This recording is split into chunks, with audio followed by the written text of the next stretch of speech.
yang telah memberikan kita semua kesehatan sehingga dapat melangsungkan kegiatan sosialisasi PP 20 tahun 2026 ini dalam keadaan sehat walafiat. Sebelum memulai acara pada kesempatan pagi hari ini, marilah kita berdoa menurut kepercayaan masing-masing. Berdoa dipersilahkan.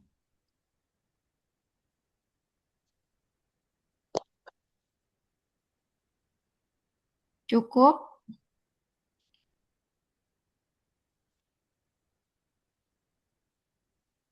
Acara selanjutnya yaitu menyanyikan lagu kebangsaan Indonesia Raya.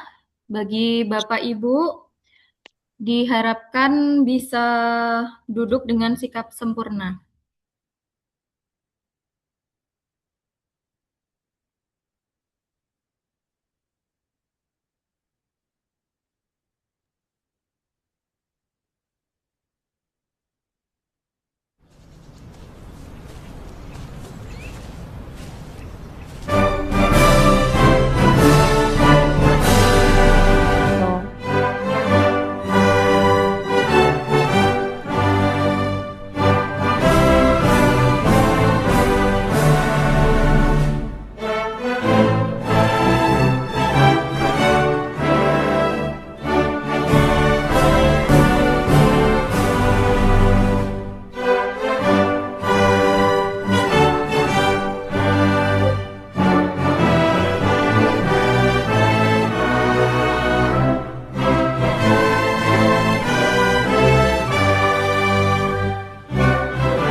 Terima kasih.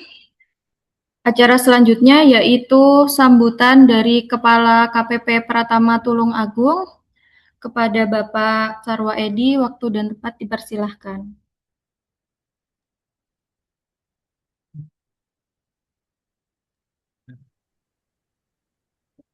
Baik, terima kasih Mbak MC. Bapak sekalian, masyarakat Tulungagung, Trenggalek yang kami cintai, wajib pajak yang kami banggakan. Bismillahirrahmanirrahim. Assalamualaikum warahmatullahi wabarakatuh. Selamat pagi, salam sejahtera untuk kita semuanya. Bapak sekalian yang saya hormati, eh, belakangan cukup ramai terkait dengan isu munculnya peraturan pemerintah nomor 20 tahun 2026. Ada banyak hal yang nanti insya Allah perlu kami sampaikan kepada kami sekalian supaya kemudian yang pertama kita paham bahwa isu yang terjadi di luar itu kemudian sebenarnya tidak pas-pas betul sehingga beberapa hal kemudian clear bagi kita semuanya dan bapak sekalian bisa melaksanakan kewajiban perpajakan dengan baik tanpa perlu kerisauan dan seterusnya. Ada beberapa isu yang kemudian kemarin sempat muncul, misalkan dihapuskannya PPh 0,5%, kan gitu ya, salah satunya itu. Kemudian muncul bahwa pajak UMKM, CV UMKM berubah menjadi 22%. Nah, sekalian, eh, PP ini sudah apa namanya berubah lama nih dari dulu ada PP 46, kemudian PP 23 menjadi PP 55 dan kemudian di tahun ini kita dimunculkan PP 20 ini. Ada beberapa hal yang menjadi latar belakang sesungguhnya di dalam munculnya PP 20 tahun 2026. Esensinya adalah bahwa kemudian pemerintah sebenarnya hendak mencapai sebuah tujuan melindungi UMKM yang semestinya. Jadi selama ini sebenarnya PP 55 itu diarahkan untuk bagaimana teman-teman UMKM kecil itu kemudian bisa diberikan fasilitas PPh 0,5% dengan baik. Namun demikian kenyataannya di lapangan eh, fasilitas ini kemudian bergeser bahkan kemudian dimanfaatkan teman-teman yang justru korporasi yang sudah besar. Sehingga tujuan atas apa namanya upaya menjaga UMKM yang kecil ini kemudian menjadi bias. Ini hal yang pertama. Kemudian yang kedua, sebenarnya pemerintah ingin memastikan bahwa memberikan sebuah kepastian hukum untuk UMKM yang asli, memang yang kecil betul. Ini yang hendak dijaga pemerintah bahwa nanti disampaikan teman-teman penyuluh bahwa kalau dulu ada batasan sampai 7 tahun dan seterusnya, sekarang kemudian selama sampai batas apa namanya ketentuannya, persyaratannya kemudian berlaku untuk selamanya sebenarnya. Tapi tentu kemudian kita berharap teman-teman tidak bertahan di UMKM kecil saja, karena artinya kalau kemudian teman apa pada tahap itu berarti usahanya tidak berkembang. Kami berharap bahwa usaha Ibu sekalian bisa berkembang dengan baik sehingga nanti ke depan sudah tidak lagi menggunakan skema 0,5% tadi, menggunakan skema yang semestinya dengan pasal 17 dan seterusnya. Artinya apa? Artinya kemudian usaha Bapak sekalian itu semakin maju. Kalau kita masih bertahan di 0,5%, artinya kemudian kita bertahan pada posisi UMKM yang kecil. Ini yang kemudian kami tentu berharap eh, Bapak Ibu sekalian usahanya semakin besar, semakin apa namanya, untungnya semakin besar dan seterusnya, omsetnya semakin banyak, sehingga kemudian eh, tingkat ekonomi masyarakat Tulungagung Trenggalek, kemudian bahkan kami di sisi pajaknya kemudian punya peran yang lebih besar untuk membangun negeri yang kita cintai ini. Lalu sekalian, eh, jadi sebenarnya tidak ada yang merubah atau menghilangkan PPh 0,5% tidak ada. Tapi lebih pada bagaimana kemudian insentif ini sampai betul kepada yang semestinya, ya. Jadi, Ibu sekalian, kita bisa melihat bahwa kenyataan di lapangan perusahaan besar yang sudah omsetnya di atas 4,8 itu dipecah lagi menjadi dua, besar lagi dipecah menjadi 3, 4 dan seterusnya. Nah, sehingga upaya pemerintah memberikan stimulus ini, memberikan sebuah fasilitas ini, kemudian tidak sampai pada sasarannya. Ini yang kemudian yang terjadi hari ini. Atau yang melatar belakang salah satunya adalah kemudian munculnya PP 20 ini.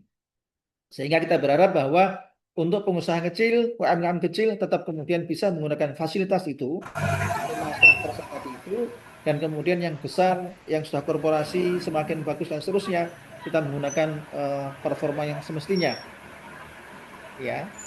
Yang dengan itu, insya Allah semuanya akan jadi semakin baik. Kontribusi pada negeri juga semakin bagus, pembangunan juga kemudian berjalan dengan baik dan seterusnya. Terus sekalian yang hormati, insya Allah nanti akan dijelaskan apa namanya dengan detail teman-teman sekalian kapan berakhirnya penggunaan skema 0,5% itu.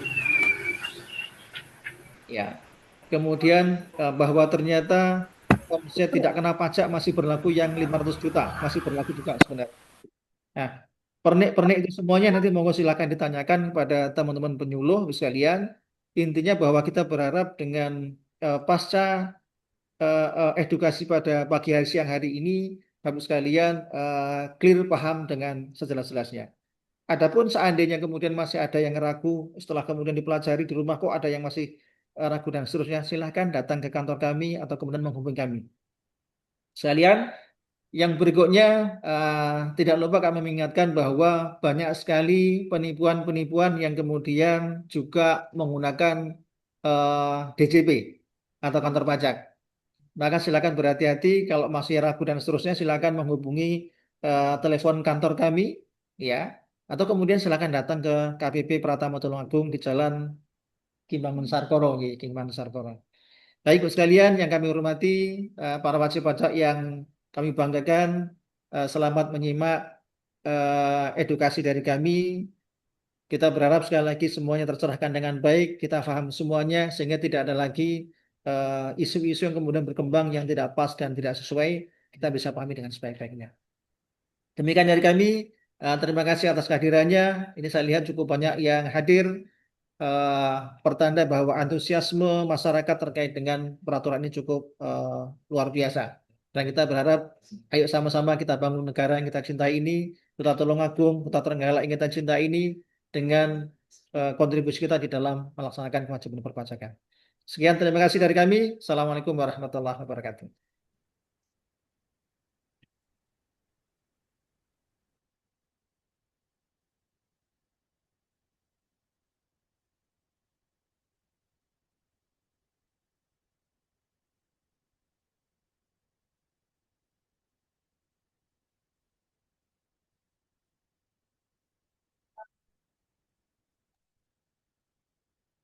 Terima kasih kepada Bapak Sarwo Edi selaku Kepala KPP Pratama Tulungagung atas sambutannya.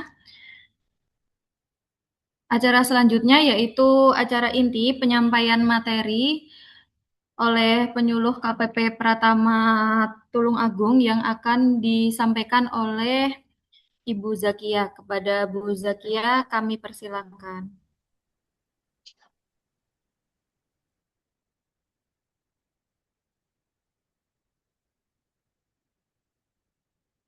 Baik, suara saya terdengar Bapak Ibu?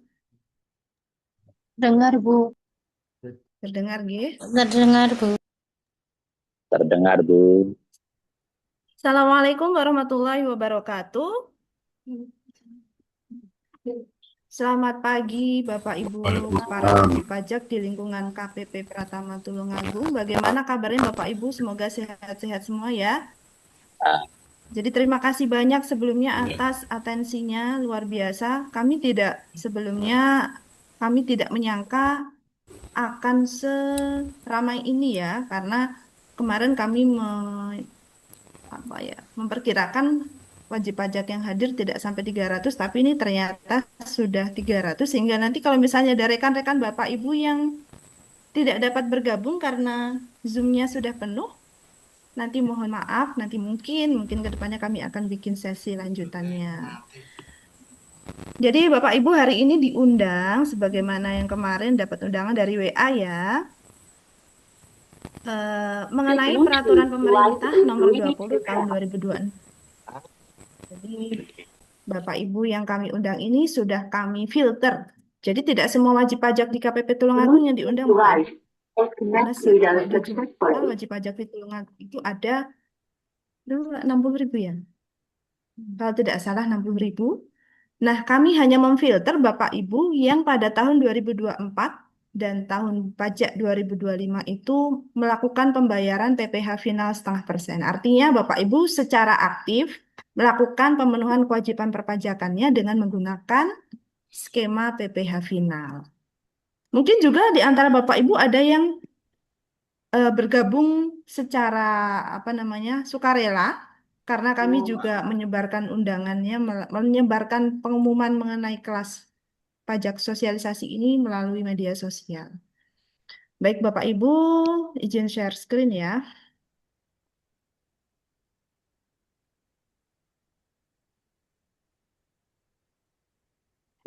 Apa sih PP 20 itu?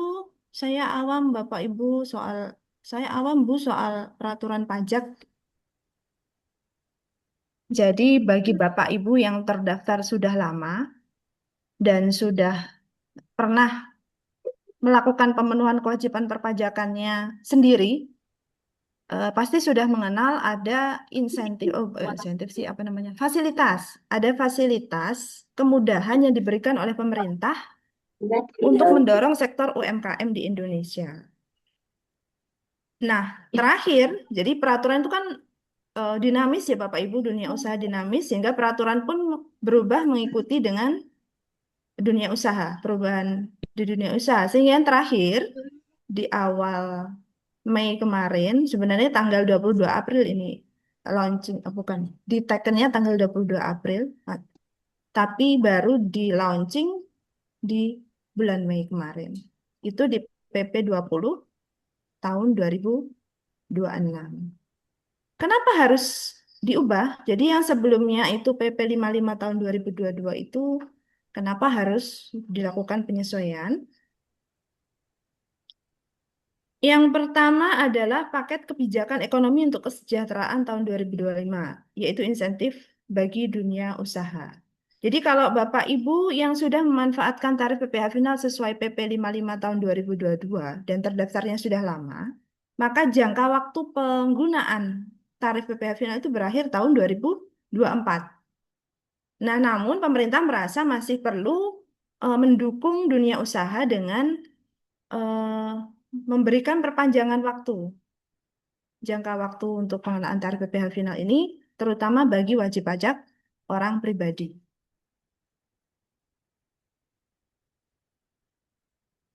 Ya, ya. Kemudian kesempatan kepada WPOP yang memenuhi kriteria tadi ya sudah disampaikan. Kemudian penyelarasan peraturan.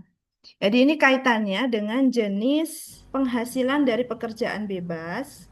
Di PP 55 tahun 2002 itu kan ada jenis rincian kerjaan bebas yang mana eh, jenis pekerjaan bebas ini didetailkan, dirinci lagi di PMK 168 tentang PPh tentang penghitungan PPh pasal 21. Jadi dengan adanya PP 20 ini tidak ada lagi perbedaan perlakuan untuk jenis pekerjaan bebas. Nah, kemudian nomor 4, seperti tadi disampaikan oleh Bapak Kepala Kantor ya. Jadi ada modus Bapak Ibu, karena selama ini ada dari PP 55 itu kan ada batasan PPh yang batasan penghasilan yang tidak dikenakan PPh sebesar 500 juta. Jadi kalau Bapak Ibu orang pribadi omsetnya belum mencapai 500 juta dalam 1 tahun pajak tersebut, maka masih belum punya kewajiban membayar PPh. Nah, ada praktik-praktik di lapangan ternyata ada orang-orang tertentu itu yang melakukan istilahnya pemecahan usaha, Bapak Ibu. Istilah kerennya tuh firm splitting. Jadi dia mecah usaha supaya bisa kena batasan batasan 500 juta tersebut. Misalnya, sebenarnya itu si A itu punya usaha 5 tempat dengan omset yang sudah banyak gitu. Tetapi karena dia tahu bahwa kalau 5-5-nya itu dijumlahkan semua akan melewati batas 500 juta, dia bakal bayar pajak. Nah, akhirnya usaha yang kedua diatasnamakan keponakannya mungkin, usaha yang ketiga diatasnamakan adiknya mungkin. Padahal yang sebenarnya punya benefit sesungguhnya itu adalah si A. Itu contoh pemecahan usaha yang pertama. Pemecahan usaha yang kedua, yang badan.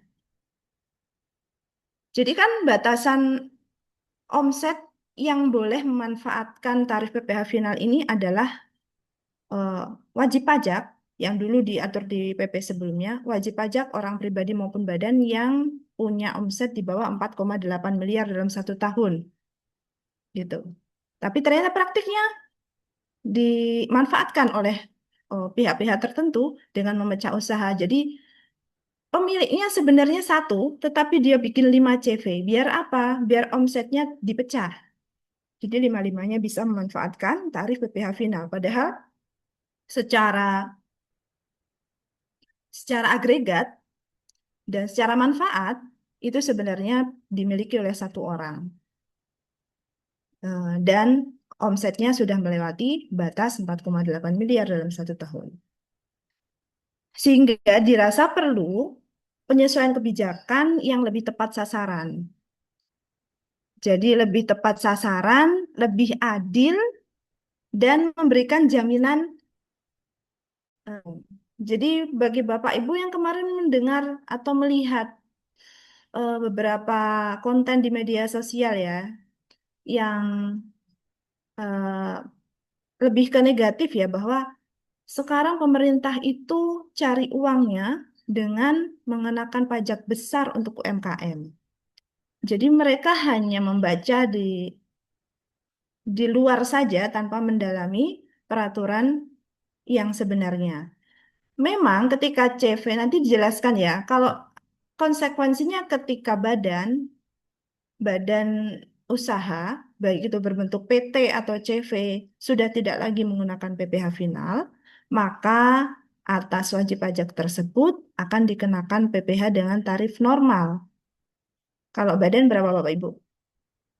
22%. Tapi ada tapinya tuh. Nah, yang mm, yang bikin-bikin konten negatif di media sosial itu nggak baca tentang tapi-tapinya itu gitu. Jadi makanya ketika ada informasi apapun yang beredar di media sosial sebagai warga negara yang bijak, kita harus cek dan recheck apakah benar informasi tersebut sebelum kita bersikap. Nah, kemudian ada lagi ini yang baru yang diatur di PP 20. Ini sebenarnya mungkin tidak relevan di Bapak Ibu. Saya nggak tahu ya. Jadi Indonesia itu untuk bisa mengakses keanggotaan OECD harus secara eksplisit menuangkan kebijakannya tentang biaya suap. Nanti kita bahas, tapi secara eh, garis besar aja, tidak detail ya.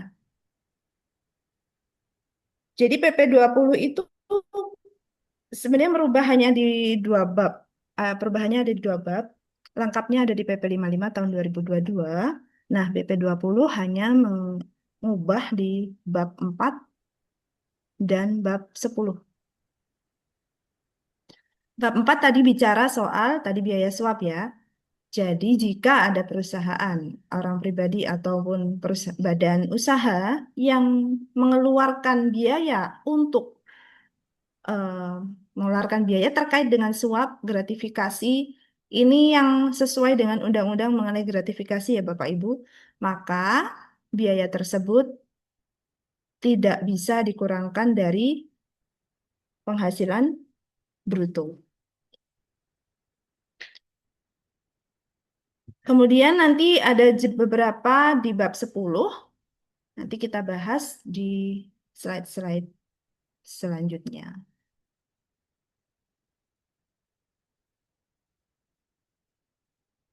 Nah, ini dia. Jadi ini memberikan kepastian hukum. Sebenarnya tuh secara tidak secara tidak langsung di Indonesia itu sudah menerapkan bahwa kalau biaya yang dikeluarkan untuk pemberian kepada apa namanya kepada pejabat publik ya, jadi nanti Bapak Ibu juga bisa cross check di undang-undang tentang pemberantasan korupsi. Jadi di situ kan ada terminologi mengenai gratifikasi, suap, dan sebagainya. Nah, kalau memenuhi ketentuan itu, memenuhi poin-poin, oh ini termasuk gratifikasi, oh ini termasuk suap, maka meskipun badan itu sudah mengeluarkan biaya besar untuk itu, biaya tersebut tidak boleh dikurangkan dari penghasilan bruto. Jadi tidak boleh dibebankan di laba rugi gitu loh Bapak Ibu. Nah, pejabat publik itu seperti apa? Siapa saja? Pejabat publik itu misalnya ya pejabat pegawai negeri atau penyelenggara negara. Ya kembali lagi ke undang-undang mengenai penyelenggara negara. Termasuk juga pejabat publik asing. Jadi setiap orang yang ditunjuk atau dipilih untuk memegang suatu jabatan legislatif, eksekutif, administrasi atau yudisial suatu negara asing. Gitu. Dengan pengaturan ini harapannya adalah praktik-praktik pemberian berupa gratifikasi atau suap itu tidak tidak lagi dilakukan oleh wajib pajak di dunia usaha. Karena itu merugikan mereka secara ekonomi.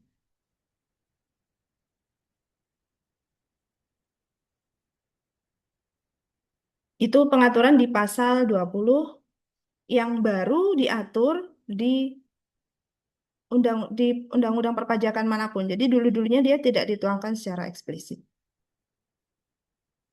Baik, ini yang penting ini bab selanjutnya adalah yang penting Bapak Ibu ketahui. Jadi awal-awal tahun 2000, bukan awal tahun 2025 malah. Ketika tahun pajak 2024 sudah mau berakhir, banyak sekali wajib pajak yang datang ke kami.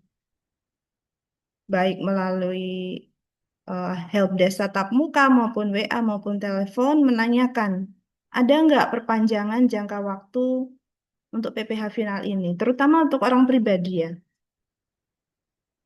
Nah, 2025 awal itu ada isu. Isunya diaminkan lagi dengan berita-berita di media nasional. Akan ada perpanjangan jangka waktu pengenaan tarif PPh final UMKM. Tapi belum muncul juga peraturannya. Baru muncul di awal tahun 2026. Bukan awal, malah pertengahan tahun 2026. Apa yang berubah di PP 20 tahun 2026 ini? Yang pertama tadi saya sampaikan bahwa ada perbedaan treatment untuk jenis-jenis pekerjaan bebas yang diatur di PP nomor 55 dengan di PMK 168. PMK 168 itu berbicara tentang tata cara pemotongan tentang penghitungan PPh pasal 21. PMK 168 tahun 2023. Kalau ngomongin PPh pasal 21 pasti kaitannya dengan pekerjaan orang pribadi yang mempunyai pekerjaan baik itu kegiatan usaha, pekerjaan sendiri maupun pekerjaan bebas.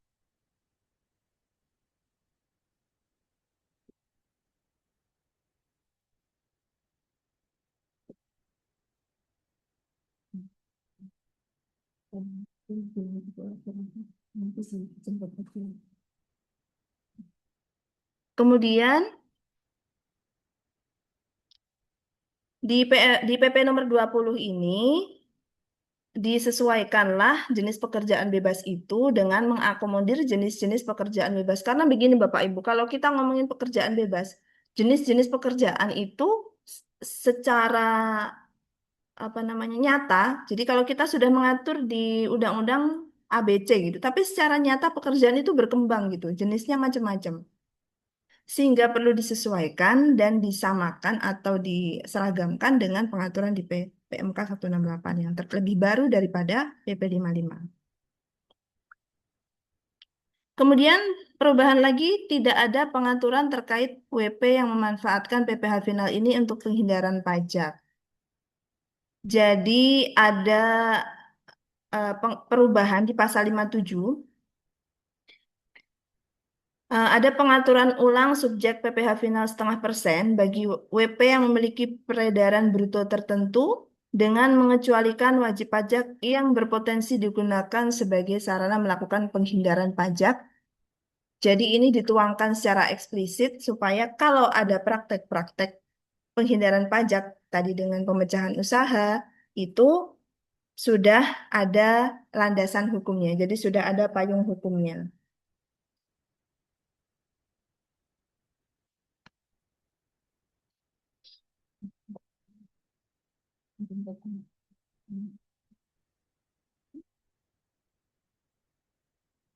Kemudian yang diatur lagi baru di PP 20 adalah tadinya di PP 55 itu kriteria WP yang dikenakan PPh final itu hanya berdasarkan peredaran bruto atas penghasilan yang dikenai PPh final. Nah, sementara kenyataannya ada orang pribadi yang sebenarnya penghasilannya itu tidak hanya dari kegiatan usaha saja. Dia juga misalnya pegawai, dia juga punya pekerjaan bebas, dia juga punya kegiatan usaha dengan omset yang dikenai PPh final, itu kalau di PP 20 dihitung secara agregat. Nanti kita lihat di contohnya atau kita lihat di badan peraturannya. Nah, kemudian lagi yang paling penting adalah poin mengenai jangka waktu pemanfaatan tarif PPh final. Kalau dulu di PP 55, sebenarnya jangka waktu ini sudah diatur sejak lama ya Bapak Ibu. Di PP 23 itu juga sudah diatur, PP 55 itu sudah diatur. Jadi kalau ada CV yang baru terdaftar, kemudian belum engah, oh saya kan masih UMKM, masih di bawah 4,8 miliar, berarti saya masih bisa pakai tarif 0,5% sampai kapanpun. Mungkin itu beberapa wajib pajak yang tidak paham. Padahal di PP 55 sudah ada jangka waktu pengenaan tarif PPh final. Kalau untuk wajib pajak orang pribadi itu 7 tahun, untuk badan PT itu 3 tahun, kemudian untuk CV koperasi 4 tahun. Nah, di PP 20 ini, untuk jangka waktu pengenaan PPh final bagi OP dan PT perorangan, itu dihapus jangka waktunya.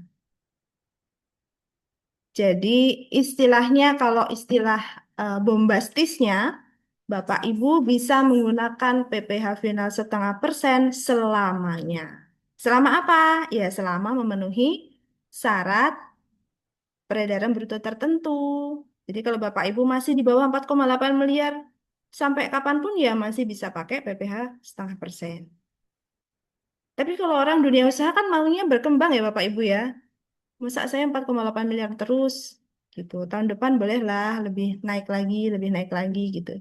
Jadi sebenarnya tuh semangatnya PPh final itu adalah untuk memudahkan. Jadi Bapak Ibu yang belum punya kemampuan pembukuan, belum bisa menghitung laba rugi, punya warung omsetnya besar tapi cuma nyatet di kertas gitu. Hari ini dapat 100.000, 500.000. Pembelian pun nggak dicatat gitu. Kan masih banyak seperti itu ya. Nah, itu akan menyulitkan bagi wajib pajak kalau diwajibkan semuanya untuk bikin pembukuan laba rugi. Akan menyulitkan bagi wajib pajak, terutama orang pribadi. Tapi di PP 20 ini diberikan secerca harapan. Ternyata untuk wajib pajak orang pribadi dan PT perorangan itu masih bisa menggunakan tarif PPh final 0,5%.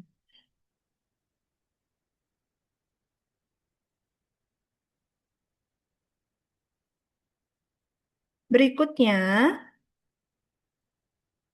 nah ini tadi yang saya sampaikan tentang agregasi penghasilan. PPh final itu dikenakan dari apa gitu? Atas apa? Atas penghasilan dari usaha, ya. Nah, di PP 55 itu penghasilan dari usaha dikecualikan penghasilan usaha yang telah dikenai PPh final dengan ketentuan sendiri.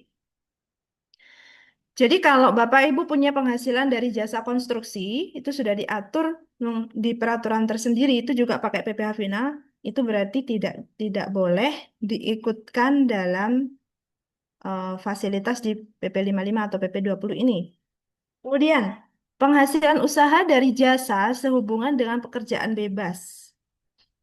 Nah, pekerjaan bebas itu apa? Bapak Ibu nanti bisa cek di PP 55, di pasal 56 ayat 4, atau nanti juga di PP 20, diperbaharui di PP 20. Contohnya misalnya dokter, akuntan, apoteker, notaris, kalau punya penghasilan usaha dari jasa sehubungan dengan pekerjaan bebas, maka ini tidak dikenakan PPh dengan tarif final sebagaimana diatur di PP 55 atau PP 20. Jadi dikecualikan. Nah, di PP 20 ini jenis pekerjaan bebasnya dirinci lagi, dilengkapi lagi. Termasuk mengakomodir jenis pekerjaan bebas berupa yang saat ini sedang banyak digemari oleh generasi muda kita, yaitu mereka bisa loh mendapatkan penghasilan dari membuat konten di media sosial. Istilahnya apa ya? Influencer, selebgram, dan seperti itu dulunya tidak diatur di PP 55. Nah, di PP 20 ini disempurnakan gitu. Jadi supaya mengakomodir jenis-jenis pekerjaan bebas yang muncul seiring dengan berkembangnya dunia usaha. Nanti mungkin ini PP berubah lagi ya, mungkin saja. Saya sampaikan tadi dunia usaha sangat dinamis sehingga peraturan yang menaunginya pun harus ikut menyesuaikan. Nah, dikecualikan lagi penghasilan dari usaha yang diterima atau diperoleh di luar negeri yang pajaknya terutang atau telah dibayar di luar negeri. Jadi kalau Bapak Ibu juga dapat penghasilan luar negeri, apa ya biasanya Bapak Ibu? Saham misalnya, saham perusahaan di luar negeri itu tidak boleh dihitung dengan PPh final 0,5%. Kemudian juga atas penghasilan usaha yang dikecualikan sebagai objek pajak, itu pasti itu tidak dikenakan PPh final. Nah, ini tadi ya, penyesuaian jenis pekerjaan bebas. Jadi kalau di PP 55 dulu hanya sebatas pemain musik, membawa acara, dan seterusnya sampai penari. Nah, di PP 20 disempurnakan. Jenis pekerjaan bebas lainnya seperti pemahat, pelukis, pencipta konten di media sosial, dan seniman lainnya. Kenapa ada klausul seniman lainnya? Untuk menampung nanti Mbok Menowo gitu ya. Siapa tahu ada istilah-istilah baru yang sebenarnya masuk ke kategori pekerjaan bebas. Seperti juga di poin A, ada tenaga ahli sejenis lainnya. Jadi ada penilai aktuaris dan tenaga ahli sejenis lainnya. Karena siapa tahu nanti dengan berkembangnya zaman, ternyata arsitek bisa. Arsitek itu namanya bukan lagi arsitek, tapi apa gitu misalnya. Tapi sebenarnya kegiatannya adalah pekerjaan bebas arsitektur. Nah, itu ditampung dengan klausul tenaga ahli sejenis lainnya. Kenapa harus tahu ini? Bapak Ibu harus tahu ini. Berarti kalau Bapak Ibu kegiatan usahanya ada di dalam sini, ada di dalam pasal 56 ayat 4, berarti Bapak Ibu tidak bisa memanfaatkan tarif PPh final 0,5%. Ya, jadi nanti PPh-nya dihitung sendiri pakai norma. Bapak Ibu eh, penjajah barang dagangan, dagangannya bukan punya sendiri. Jualan sih, tapi dagangannya punya orang lain. Atau maklar, mempertemukan pelanggan dengan pedagangnya. Jadi dia nggak jual barang, pokoknya dia hanya nyari pelanggan aja. Sebenarnya kan dagang, tapi tidak termasuk dalam kegiatan usaha, tapi masuknya di pekerjaan bebas. Nah, ini tidak boleh dihitung dengan PPh final. Gitu. Yes.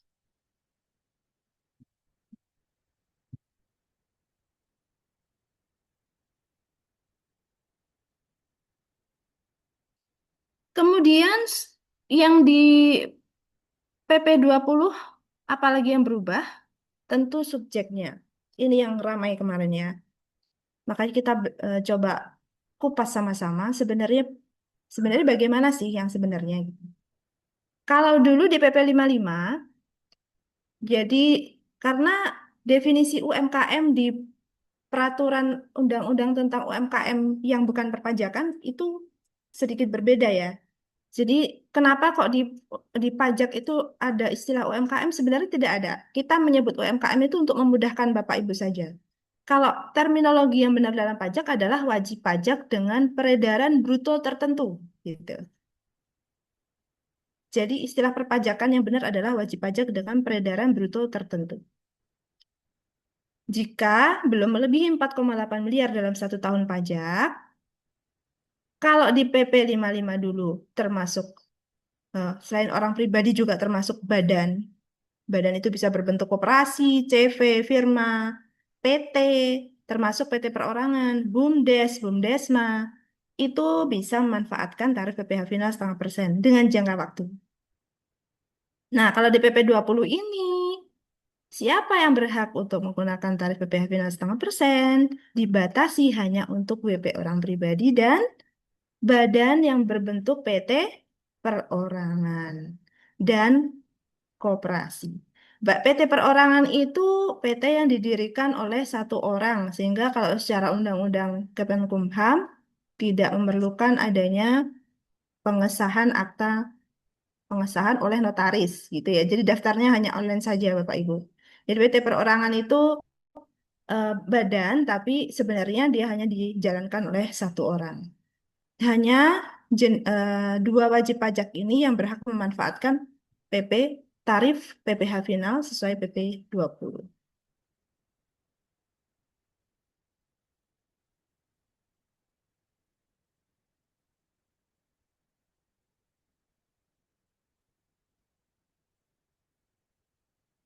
Nah, misalnya tadi kan ini saya sampaikan tentang agregasi penghasilan. Pengecualian subjek bagi PTOP tertentu. Jadi misalnya ada orang pribadi yang punya satu atau lebih perseroan terbatas perorangan. Jadi orang pribadi ini juga punya PT perorangan. Batas untuk dapat dikategorikan sebagai WP peredaran bruto tertentu itu dihitungnya tidak hanya dari orang pribadi tersebut. Jadi penghasilan dia sebagai orang pribadi dan penghasilannya yang berasal dari PT perorangan dijumlah. Kalau dijumlah dia lebih dari 4,8 miliar, maka ini tidak dapat menggunakan PPh final 0,5%. Sama juga misalnya PT orang pribadi yang dibentuk oleh WP orang pribadi yang memiliki keahlian khusus yang menyerahkan jasa sejenis dengan jasa sehubungan dengan pekerjaan bebas. Ini masuk ke contoh aja ya Bapak Ibu. Bahasa undang-undang kan suka susah dipahami. Misalnya, Bapak A itu konsultan pajak, dia menyerahkan jasa konsultasi perpajakan sebagai orang pribadi. Karena ini termasuk pekerjaan bebas, kan berarti jasanya Bapak A ini tidak bisa dikenakan PPh final, peredaran bruto tertentu. Nah, kemudian Bapak A juga bikin PTOP. Nah, kegiatan usaha PT-nya ini kebetulan sama dengan kegiatan usaha pribadinya, yaitu jasa konsultasi. Jadi, penghasilan eh, Tuan A kemudian buat PTOP yang usahanya memberikan jasa konsultasi perpajakan sama dengan jasa sehubungan dengan pekerjaan bebas yang diberikan oleh Tuan A. Eh, maaf. Sehingga PTOP dimaksud diusulkan tidak dapat menjadi subjek yang dikenai PPh final. Jadi kalau misalnya PTOP yang dibentuk oleh Bapak A tadi punya kegiatan usaha yang sama dengan pekerjaan bebasnya, jadi jasa konsultan juga, maka atas penghasilan dari PTOP ini tidak bisa dikenakan PPh bersifat final. PPh 0,5% peredaran bruto tertentu.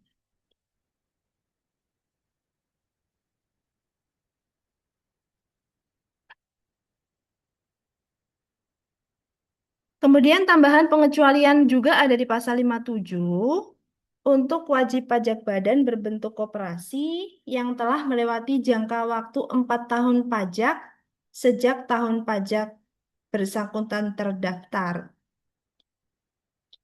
Ini juga tidak bisa memanfaatkan PPh final peredaran bruto tertentu. Sebenarnya sudah diatur juga ya di PP 55 kalau untuk koperasi kan ada jangka waktu pemanfaatan PPh final ya. Kemudian ini dia, penentuan peredaran bruto untuk kriteria subjek. Kalau di PP 55 hanya eh, eh, disampaikan atau dituangkan di PP-nya, peredaran bruto yang bisa dikategorikan sebagai subjek pajak PP 55 itu adalah peredaran bruto atas penghasilan dari usaha yang dikenai PPh final 0,5%. Sedangkan di PP 20 ini, untuk mengetahui apakah WP ini masuk dalam memenuhi kategori untuk bisa dikenai peredaran bruto tertentu, itu tidak hanya penghasilan dari usaha, tapi juga penghasilan dari usaha dan dari jasa sehubungan dengan pekerjaan bebas. Baik itu yang sudah dikenai pajak bersifat final maupun tidak final termasuk peredaran bruto dalam negeri. Contohnya misalnya, Tuan A itu punya penghasilan dari perdagangan. Omsetnya 2 miliar. Juga punya penghasilan dari jasa konstruksi. Omsetnya 1 miliar. Kemudian juga kebetulan beliau itu penceramah. Jadi penceramah ini termasuk pekerjaan bebas. Jadi penghasilan beliau itu banyak, tetapi dari banyak sumber gitu. Penghasilan beliau bersumber dari banyak tempat. Ada usaha juga, ada jasa konstruksi juga, ada pekerjaan bebas juga. Nah, kalau di PP 55 diatur di PP 55 sebelumnya, maka Tuan A ini bisa dikategorikan sebagai WP dengan peredaran bruto tertentu. Kenapa? Karena tadi diatur batasan omsetnya itu hanya dilihat dari kegiatan usaha saja. 2 miliar. Hanya dari perdagangan saja tadi. Nah, sedangkan di PP 20 ini dalam rangka menentukan apakah dia masuk kategori saja ya Bapak Ibu, bukan berarti semuanya dikenakan PPh final, bukan. Batasan 4,8 miliarnya itu dijumlahkan seluruh jenis sumber penghasilannya, baik dari usaha maupun jasa yang sudah dikenai PPh final maupun dari pekerjaan bebas. Jadi kalau di sini siapa? Yang dihitung hanya 2 miliarnya, kalau di PP 20 dihitung semuanya. Nah, kebetulan setelah dihitung semuanya pun Tuan A masih di bawah 4,8 miliar. Jadi, Tuan A masuk kategori wajib pajak dengan peredaran bruto tertentu. Begitu. Tapi PPh finalnya hanya dikenakan dari usaha, jadi bukan dikenakan dari 4,5 miliarnya, tapi hanya dikenakan dari 2 miliarnya. Penjumlahan keseluruhannya ini hanya untuk tadi loh, menentukan apakah WP berhak memanfaatkan tarif PPh final. Contoh lagi, sekarang Tuan B. Sama ya, sumber penghasilannya banyak. Punya penghasilan dari perdagangan, dari jasa konstruksi, juga penceramah. Tapi setelah dihitung-hitung, keseluruhannya di atas 6 miliar. Padahal dari apa? Dari jualannya, dari jualan bahan pangannya itu cuma 2 miliar. Kalau di PP 55 sebelumnya, meskipun seluruh penghasilannya itu kalau di total lewat dari 4,8 miliar, tapi karena dia yang dari usahanya cuma 2 miliar, masih bisa memanfaatkan PPh setengah persen. Tapi kalau di PP 20 ini sudah tidak bisa, Bapak Ibu. Jadi karena totalnya sudah 6 miliar, maka Bapak B ini sudah tidak bisa dikategorikan sebagai wajib pajak peredaran bruto tertentu. Jadi atas penghasilan dari perdagangan yang 2 miliar tadi sudah harus dikenai tarif normal. Tarif progresif ya Bapak Ibu, tarif orang pribadi progresif. Nanti kalau badan ya berarti pakai tarif PPh badan.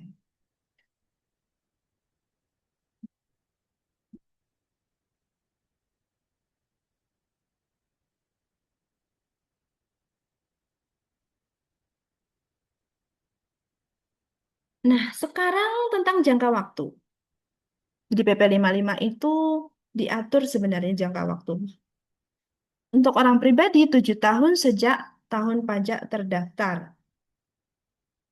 Jadi kalau terdaftarnya Bapak Ibu di 2000, kan PP 55 tahun 2022 ya. Kalau terdaftarnya di 2020 misalnya, berarti 20, 21, 22, 23, 24, 25. Berarti terakhir bisa memanfaatkan PPh 2025.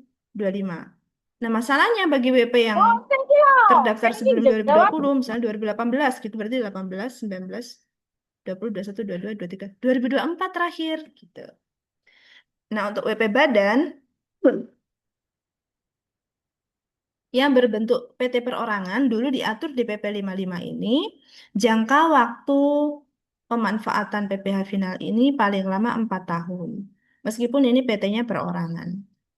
Nah, di PP 20 untuk jangka waktunya ini dihapus. Selama wajib pajak orang pribadi maupun PT perorangan itu masih memenuhi kriteria WP peredaran bruto tertentu, masih bisa menggunakan tarif PPh final 0,5%. Apa dari sana nih? Enggak mesti nih sih. Mudah untuk mengatakan. Ayo, enggak omong telepon langsung hilang. Nah, sekarang pertanyaannya, terus saya kemarin masih punya punya jatah jatah menggunakan PPh final 0,5% bagaimana? Itu ada di ketentuan peralihan. Tentu ya. Jadi setiap peraturan perundang-undangan itu kalau terbitnya itu agak molor gitu pasti ada ketentuan peralihannya. Jadi untuk WP yang jangka waktu pemanfaatan PPh finalnya berakhir di tahun 2024. Nah, di tahun pajak 2025 dan 2026 itu dapat dikenai PPh final 0,5%. Ini kan karena PP-nya terbitnya di pertengahan tahun 2026 kan jadi pertanyaan lah. Kemarin saya SPT-nya 2025 gimana? Padahal saya terakhir di tahun 2024. Tetap bisa menggunakan tarif PPh final 0,5%. Kemudian untuk kalau yang berakhir di tahun pajak 2025 dapat dikenai PPh final 0,5% untuk tahun pajak 2026 sepanjang WP bersangkutan masih memenuhi kriteria peredaran bruto tertentu. Kemudian, untuk koperasi yang terdaftar sebelum PP berlaku, berarti terdaftar sebelum 22 April 2026, kemudian masih punya jatah pemanfaatan, jatah jangka waktu pemanfaatan PPh final yang berakhir pada tahun 2024 sampai dengan tahun 2029. Ini khusus koperasi ya, bisa dikenai PPh final untuk tahun pajak 2025 sampai dengan 2029. Jadi misalnya koperasi sesuai dengan PP 55 itu jangka waktu pemanfaatan PPh finalnya berakhir tahun 2024, maka untuk tahun pajak 2025 sampai 2029 itu sepanjang WP masih memenuhi kriteria peredaran bruto tertentu sesuai dengan PP 55. Nah, kemudian ini surat keterangan untuk kepentingan pemotongan PP. Nah, jadi suket PP 23 kalau dulu Bapak Ibu ya. Kalau Bapak Ibu bertransaksi dengan pemotong pajak supaya tidak dikenai PPh dengan tarif normal, tapi dikenai PPh 0,5%, itu biasanya kan suruh ngurus suket, esket, esket PP 23. Jika dulu Bapak Ibu sudah pernah punya, maka esket tersebut dinyatakan tetap berlaku. Jadi meskipun cetakan suketnya dulu surat keterangan ini berlaku sampai dengan 31 Desember 2024 gitu ya, bagi Bapak Ibu orang pribadi. Itu tetap berlaku sesuai PP 20. Jadi Bapak Ibu jangan minta cetakan lagi, itu udah masih berlaku. Kalau kalau nggak percaya ini loh PP 20 tunjukin begitu. Jadi SK-nya tetap berlaku sampai dengan yang bersangkutan tidak lagi memenuhi kriteria peredaran bruto tertentu.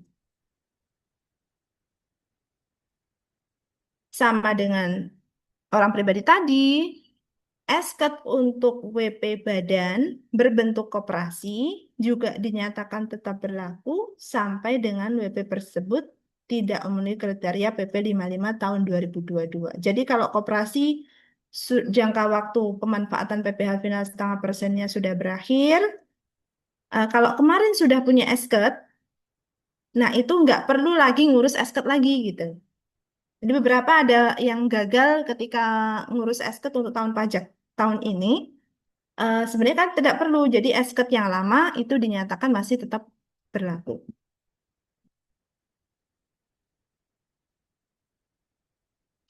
Nah, gimana dengan WP badan berbentuk CV, PT yang bukan perorangan ya? Kalau misalnya dia terdaftarnya sebelum ditetapkan PP ini bagaimana? Berarti kan masih ngikut PP 55. Misalnya terdaftarnya 1 Januari 2026. Berarti kan PP yang 20 ini belum terbit. Gimana dong? Nah, WP Badan selain PTOP dan koperasi yang terdaftar sebelum PP 20 ini berlaku, masih dapat menggunakan skema PPh 0,5% sampai dengan jangka waktu pemanfaatannya berakhir. Aman kan ya? Jadi aman, bukan berarti ini merugikan sekali pemerintah langsung mengenakan pajak besar kepada CV UMKM. Tidak seperti itu, Bapak Ibu. Iqra, baca ya. Jadi pentingnya membaca, pentingnya menelusuri informasi dari sumber yang terpercaya. Kemudian, wajib pajak orang pribadi atau PTOP yang berdasarkan PP baru menjadi tidak memenuhi kriteria subjek dapat menggunakan PPh final sampai dengan akhir tahun 2026. Jadi masih punya kesempatan untuk menggunakan PPh final 0,5% sampai akhir tahun 2026.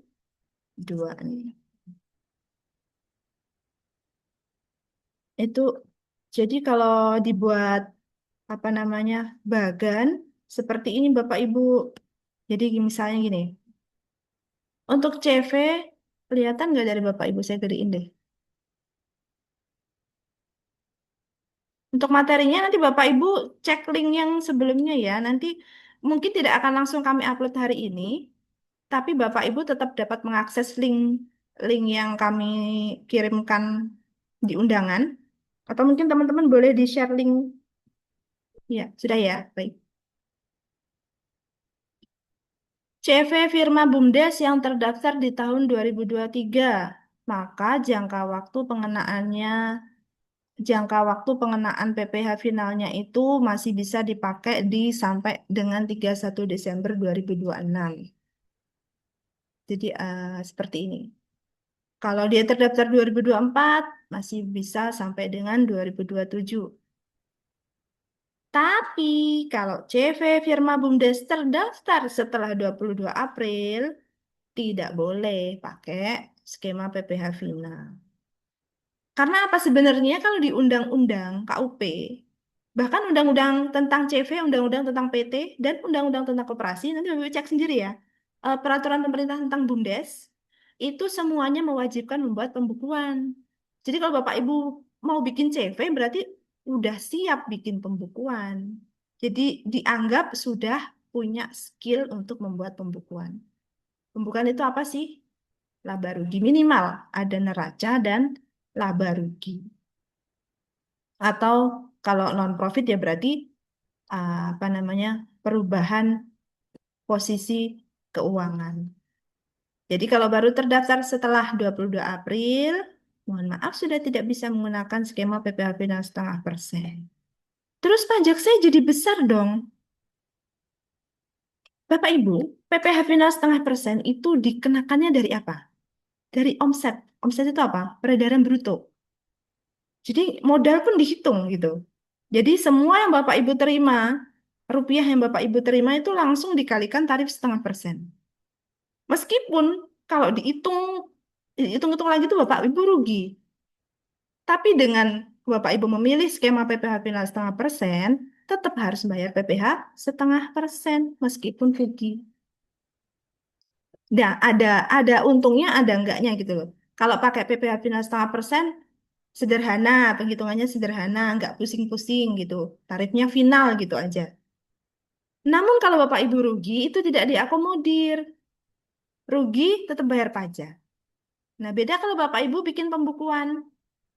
Toh, sebenarnya setiap SPT tahunan Bapak Ibu kan juga bikin laporan laba rugi ya. Jadi kadang-kadang, ya gitulah.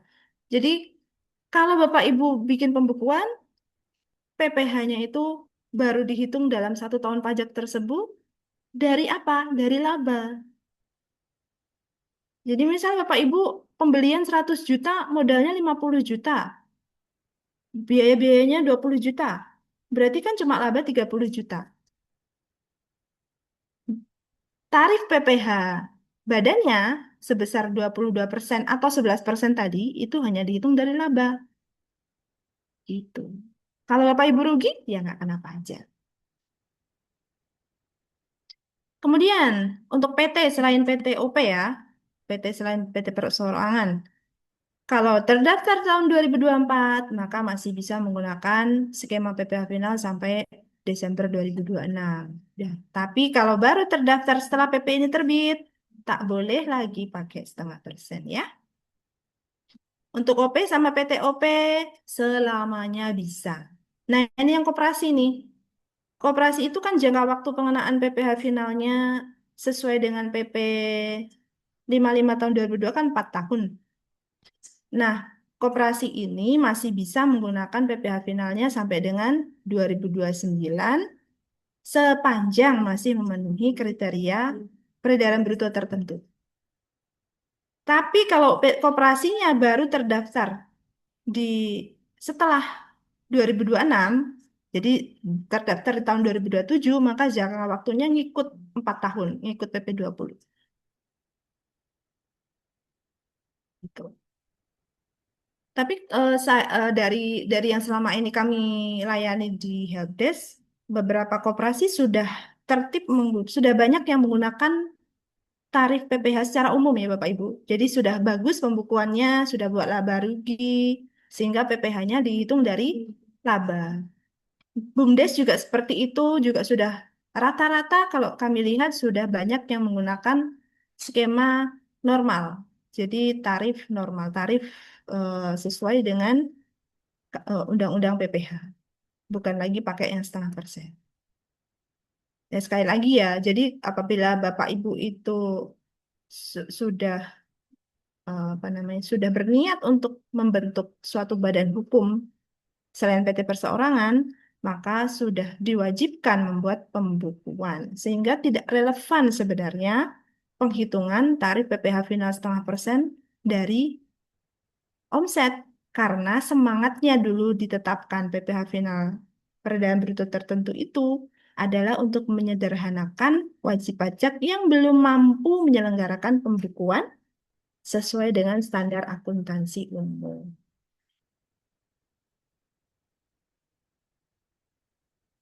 Jadi begitu Bapak Ibu, semoga apa yang kami sampaikan itu bisa membuka wawasan dan juga meluruskan informasi yang miss di masyarakat. Banyak sekali paket-paket kebijakan pemerintah yang diluncurkan untuk mendukung kegiatan usaha ya. Jadi tidak berarti kalau misalnya CV tidak bisa pakai PPh final lalu berarti harus membayar pajak dengan tarif tinggi, tidak seperti itu. Bapak Ibu juga bisa mengakses materi-materi edukasi lainnya melalui pajak Go ID dari website atau melalui YouTube atau melalui media sosial yang dimiliki oleh DJP. Dan tadi kami juga selalu mengingatkan untuk berhati-hati terhadap pihak-pihak tertentu yang mengatasnamakan Ditjen Pajak yang berniat untuk melakukan penipuan. Saluran resmi kami, kalau mau telepon Bapak Ibu bisa ke Kering Pajak 1500200. Kalau Bapak Ibu mau konsultasi langsung, Bapak Ibu bisa datang langsung ke kantor pajak terdekat dari domisili Bapak Ibu. Dan jangan menerima informasi dari pihak-pihak yang tadi ya berniat untuk melakukan penipuan. Seperti misalnya Bapak Ibu menerima WhatsApp yang mengharuskan Bapak Ibu untuk mengklik link tertentu yang linknya aneh gitu. Jadi kalau Bapak Ibu butuh konfirmasi, silakan konfirmasi ke kantor pajak. Apakah benar informasi ini dari kantor pajak? Apakah resmi dari kantor pajak? Silakan. Gitu.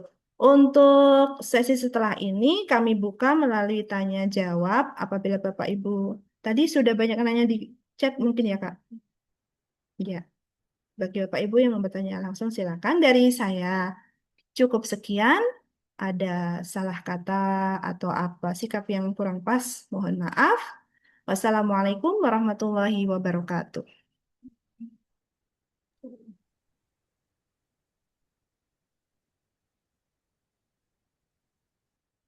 Baik, terima kasih kepada Bu Zakia yang telah menyampaikan materi yang sangat luar biasa ya Bapak Ibu semua. Akhirnya ada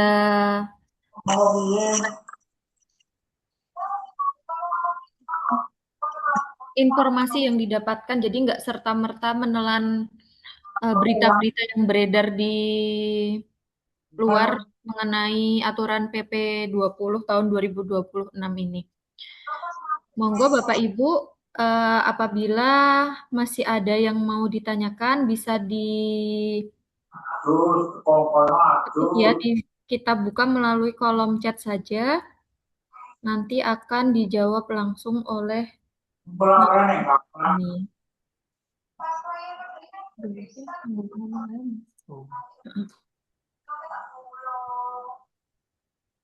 Mungkin pertanyaan, Mbak. Dibantu gini nggak apa-apa. Bantu Mas Wada. Mungkin ini ada pertanyaan yang masuk di kolom chat ya. Nanti akan dibantu dijawab oleh penyuluh kami juga. Ini bagaimana jika pada waktu pelaporan SPT tahun 2025 yang lapor pada Maret kemarin terlanjur mengajukan NPPN karena takut 0,5% tidak berlaku lagi.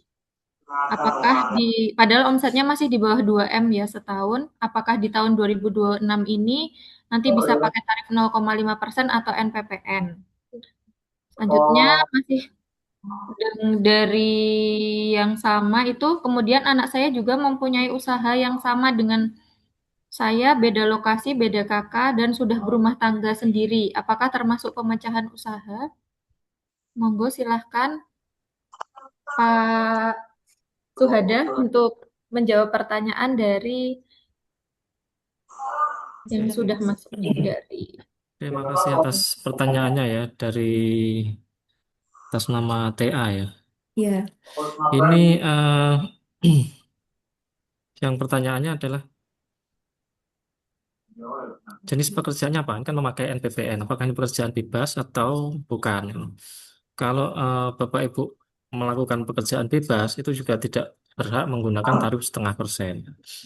Kalau memang eh, bukan pekerjaan bebas untuk orang pribadi itu masih bisa menggunakan fasilitas tarif 0,5% sampai seterusnya ya. Nah ini perlu diperjelas lagi menurut saya jenis pekerjaannya apa. Kalau tadi ini juga ada anaknya yang kebetulan usahanya sama ya. Tapi kalau memang pada dasarnya ini siapa yang melakukan usaha ini gitu. Apakah termasuk pemecahan usaha atau tidak? Nah itu kalau memang ini memang sudah berdiri sendiri-sendiri, memang tidak ada terkaitan ya. Anaknya punya usaha yang kebetulan sama, orang tuanya juga sama. Saya rasa bukan ya. Tapi kalau memang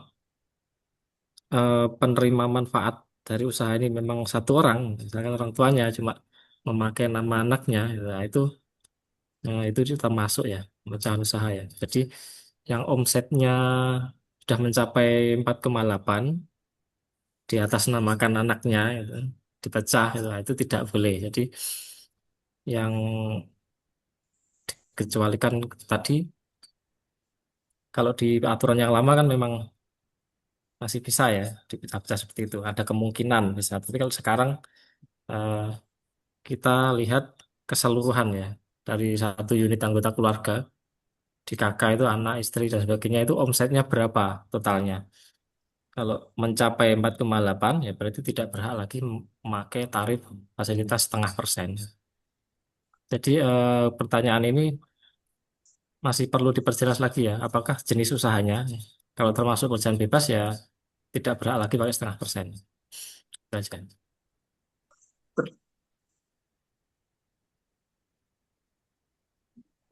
Baik, terima kasih Pak Suhada atas jawabannya.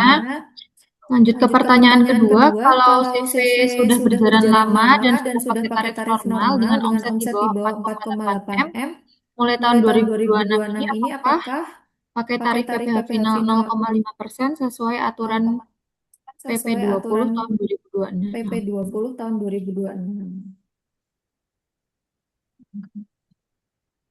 Dari CV Putri Cahaya Gemilang. Dari CV Putri Cahaya Gemilang.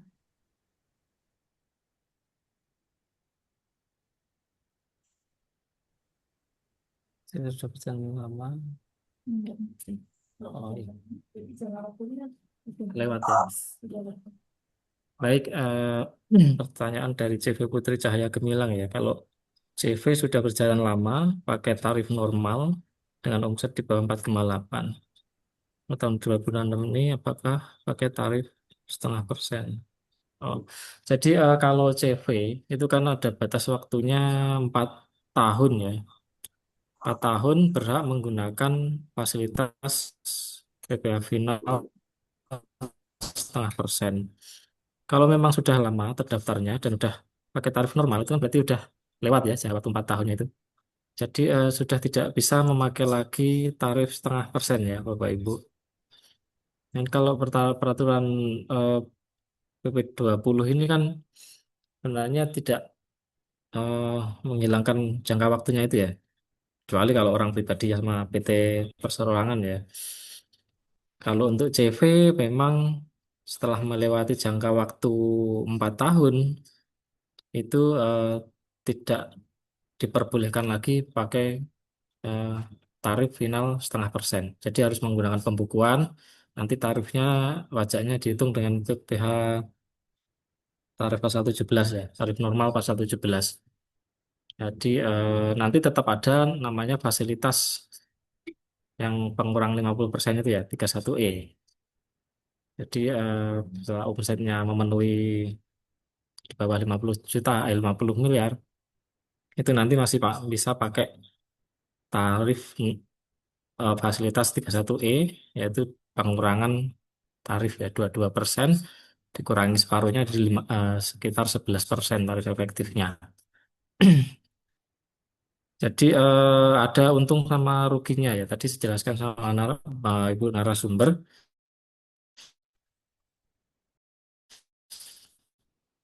Kalau pakai tarif itu kan tetap bayar pajak 0,5%.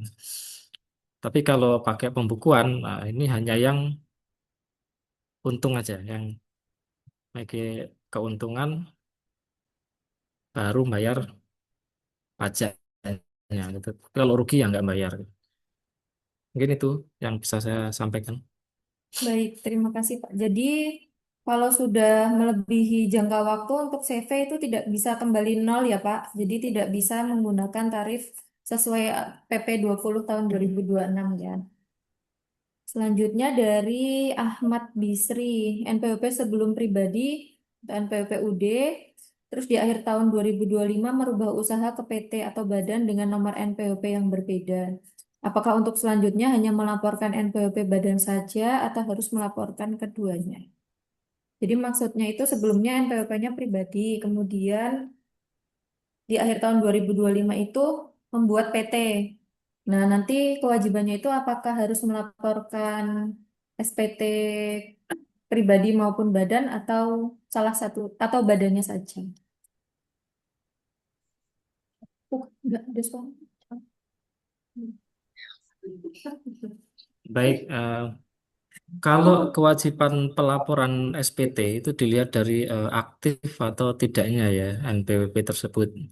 Jadi kalau di profil Kortek Bapak Ibu sekalian itu statusnya aktif, itu wajib lapor SPT. Bisa kita cek di login Kortek masing-masing ya. Statusnya apa? Status NPWP-nya. Orang pribadinya mungkin nicknya dimasukkan. Oh, ternyata aktif. Berarti ya wajib lapor SPT. Untuk PT-nya dicek juga. Dilihat di profilnya di Kortek. Apakah aktif warna hijau gitu. Aktif atau non aktif. Kalau statusnya aktif itu tetap wajib lapor SPT. Jadi kewajiban pelaporan SPT ini diwajibkan untuk wajib pajak dengan status NPWP-nya aktif ya Bapak Ibu. Jadi selama baik orang pribadi maupun badan selama status NPWP-nya itu aktif itu wajib lapor setiap tahun. Kalau orang pribadi ya seperti tahunannya dari Januari sampai Maret. Kalau badan lembaga PT CV itu pelaporan SPT tahunannya setiap tahun antara Januari sampai April. Baik, selanjutnya ada pertanyaan lagi dari atas nama Musirin ya. Untuk jasa fotokopi.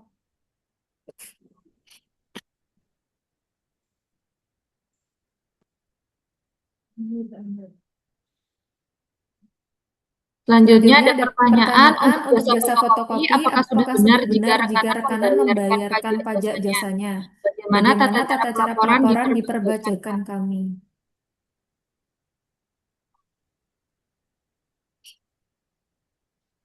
Ini untuk pertanyaannya Pertanyaannya mungkin mungkin bisa bisa diperjelas. diperjelas.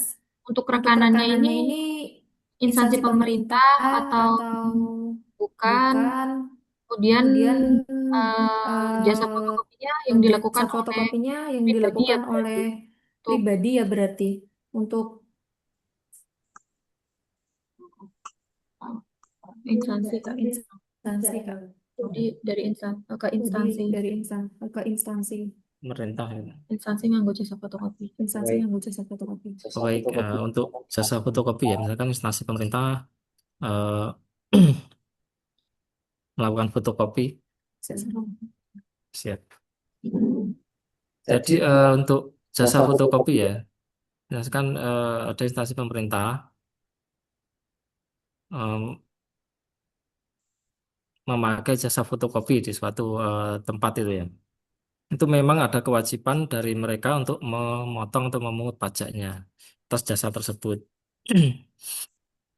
Kalau fotokopinya itu atas nama orang pribadi, jadi kan nanti dipotong oleh instansi pemerintah tersebut itu sebagai jasa yang diberikan ke orang pribadi ya, PPh satu ya. Jadi tugas dari pemungut atau bendahara instansi pemerintah itu memang memotong sama memungut pajaknya. Nanti untuk penyedia jasa fotokopinya itu juga ada kewajiban sendiri, yaitu lapor SPT tahunan. Nanti untuk jasa yang dipotong tersebut itu sebagai kredit pajak ya, jadi eh, dari pelaku usaha fotokopi tersebut. Jadi instansi pemerintah tugasnya memungut memotong pajaknya, mereka nanti bikin laporan juga, laporan di SPT masanya mereka. Kemudian untuk penyedia jasa fotokopi nanti juga ada kewajiban lapor SPT tahunan. Nanti kredit pajaknya nanti bisa diperhitungkan waktu lapor SPT tahunan tersebut. Jadi uang yang dipotong tadi itu tidak serta-merta hilang ya. Itu memang nanti bisa diperhitungkan waktu pelaporan SPT tahunan nanti pada pelaku jasa fotokopi tersebut.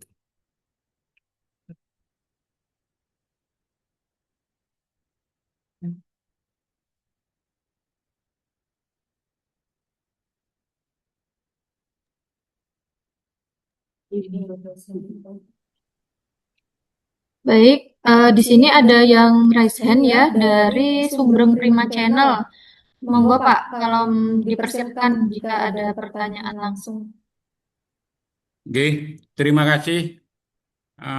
Assalamualaikum warahmatullahi wabarakatuh. Waalaikumsalam warahmatullahi wabarakatuh. Oke, mohon maaf tadi sebenarnya saya ngikuti sejak awal ya. Cuman di tengah-tengah jalan mati lampu, Bu. Jadi saya tadi ketinggalan infonya begitu ya. Saya ketinggalan info. Nah, tapi saya coba masih mau menanyakan tadi disampaikan oleh Pak Sarwoedi ya kaitannya dengan PP20 ini ya salah satu tujuannya kan ada melindungi UMKM juga kepastian hukum dan lain sebagainya tadi ya. Nah, apakah suatu contoh apakah kayak kami ini dari badan sejenis BUMDes itu tidak ada alternatif lain seperti yang dulu gitu ya. Karena kita mulai tahun kemarin udah bayar pajak itu pakai yang 11% ya. Itu ya pertanyaan pertama. Pertanyaan kedua, NPWP pribadi yang tidak punya pendapatan tetap atau pendapatannya di bawah PTKP, apakah bisa itu dinonaktifkan? Tapi dengan catatan, saya misalnya salah satu pengurus dari wajib pajak badan tersebut gitu. Demikian, terima kasih. Wassalamualaikum warahmatullahi wabarakatuh.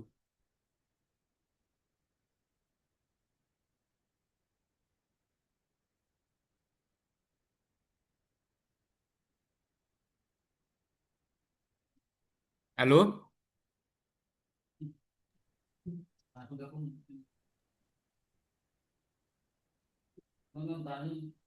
Bisa didengar, Bu? Baik. Terima kasih atas pertanyaannya ya. Baik, terima kasih Bapak atas pertanyaan tadi. Pertanyaannya ini nggih Pak. Eh seumpama BUMDes ini ya Pak ya, untuk BUMDes yang kemarin sudah pakai tarif pasar umum tarif pasal 17, terus sekarang itu kalau BUMDes itu kan sama dipersamakan seperti CV atau PT biasa. Jadi tetap kenanya 4 tahun Pak. Jika Bapak sebelumnya terdaftar di tahun berapa, misal Bapak terdaftar di tahun 2020 atau 2021 ya, 2002, 2020. Bapak tadi terdaftar tahun berapa nggih? BUMDesnya. BUMDesnya terdaftar tahun. 2019. Nah, semua 2020 ya, itu 2019. soalnya cuma sampai 4 tahun. Jadi Iya. 2020, 21, 22, 23. Nanti setelah 4 tahun, nanti Bapak harus memakai tarif umum dengan 11% dari laba bersih. Jadi ngitungnya dari laba bersihnya, Pak. Ya. Jadi tergantung Mohon BUMDesnya, maaf. nanti di situ ada keuntungan atau tidak. Kemudian tadi Oke. ada pertanyaan selanjutnya, jika penghasilannya ini ya, penghasilannya di bawah PTKP. Tapi sebagai pengurus itu nggak apa-apa Pak, Bapak bisa ajukan non aktif ya, biar nanti NPWP-nya non aktif itu bisa diajukan. Nah nanti Bapak sertakan aja alasannya dan buktinya seumpama ya karena memang penghasilannya di bawah, ya jenengan melampirkan bukti potong A1 nanti dilampirkan. Nanti alasannya memilih yang penghasilannya memang di bawah PTKP. Gitu. Seumpama Bapak alasannya pensiun, gitu, nanti melampirkan SK atau seumpama tidak punya tadinya punya usaha terus setelah itu apa ya nggak ada usaha lagi, nah itu nanti bisa minta surat keterangan dari kelurahan kalau sudah tidak punya usaha, tidak punya pendapatan itu sih Pak. Jadi eh, selain mengajukannya nanti bisa lewat portal, nanti diupload juga bukti pendukungnya apa. Nanti dari petugas kami akan meneliti tersebut permohonannya. Begitu nggih Pak? Terima kasih.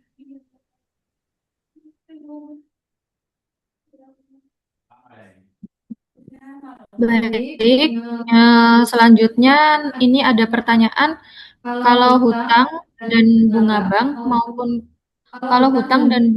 maupun ke perusahaan termasuk pengeluaran untuk operasional. Dari siapa? Dari Raihan Laksono. Nah, kalau hutang dan bunga bank maupun ke perusahaan.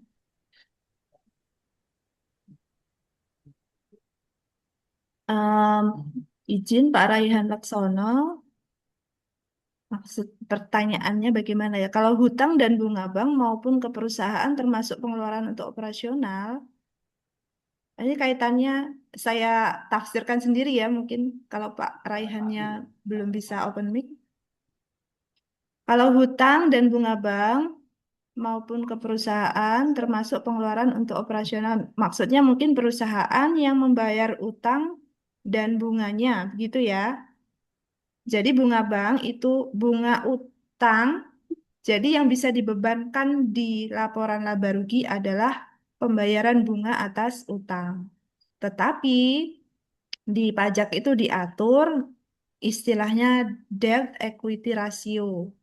Jadi seberapa besar persentase bunga utang yang boleh dibebankan di laporan laba rugi. Jadi misalnya bayar bunganya pada tahun ini itu 90% dari nominal pokok utangnya. Itu tidak boleh 90%-nya dibebankan full. Nanti Bapak Ibu bisa pelajari kembali, karena ini di luar ini ya, kalau tentang ini. Jadi nanti bisa pelajari kembali tentang berapa persentase biaya utang, persentase bunga yang bisa dibebankan di laporan laba rugi. Nah, ada kemudian bunga bank. Bunga bank boleh Bapak Ibu dibebankan di laba rugi.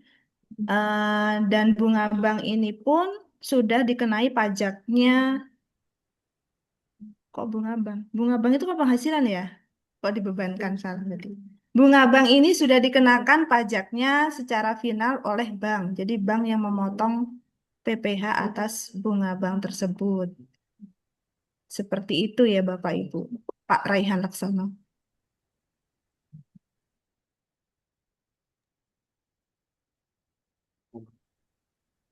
Baik, selanjutnya ada pertanyaan dari Trisula Intinusa. PT Perseroan kami sudah habis masa tarif 0,5% di 2025. Otomatis 2026 saya menggunakan tarif PPh normal. Sedangkan penghasilan perseroan masih di bawah 4,8 M. Bagaimana cara untuk membayarkan tarif normal itu seperti apa? Dan apakah harus dibayarkan setiap bulan atau bisa dibayarkan sekali di akhir tahun? Baik, untuk Trisula Intinusa, karena tahun 2025-nya menggunakan PPh dengan tarif final, maka untuk pada bulan Januari 2026 ditreatment seperti wajib pajak baru. Jadi belum ada angsuran PPh pasal 25. Nah, normalnya adalah untuk PPh pajak penghasilan badan itu dihitung dari laba rugi, dari laba atau rugi gitu Bapak Ibu. Jadi ngitungnya 1 tahun. Jadi Bapak Ibu untuk bulan-bulan di Bapak Ibu Trisula Intinusa untuk bulan-bulan di tahun pajak 2026 ini belum berkewajiban untuk membayar pajak apapun. Jadi PPh-nya baru akan diperhitungkan nanti setelah tahun 2026 habis. Bapak Ibu membuat laporan laba rugi, ketahuan labanya, nah disitulah PPh-nya dihitung. Tarifnya berapa? Tadi kan disebutkan omsetnya masih di bawah 4,8, berarti masih kena fasilitas 50% lebih rendah. Jadi tarif PPh badan yang 22% dikali 50%, jadi kenanya hanya 11%. Dari apa? Dari laba ya Bapak Ibu. Jadi kalau tadinya pakainya 0,5% dari omset untuk tahun 2026 dan seterusnya, 11% dari laba. Kalau rugi, tidak bayar pajak. Jadi ngitungnya di akhir tahun. Ketika laporan SPT tahunan PPh badan. Jadi bulan-bulan ini ya woles dulu, woles. Nggak usah mikirin pajaknya dulu. Karena sudah pasti dikenakan tarif normal. Tidak perlu bayar PPh final 0,5% juga. Gitu.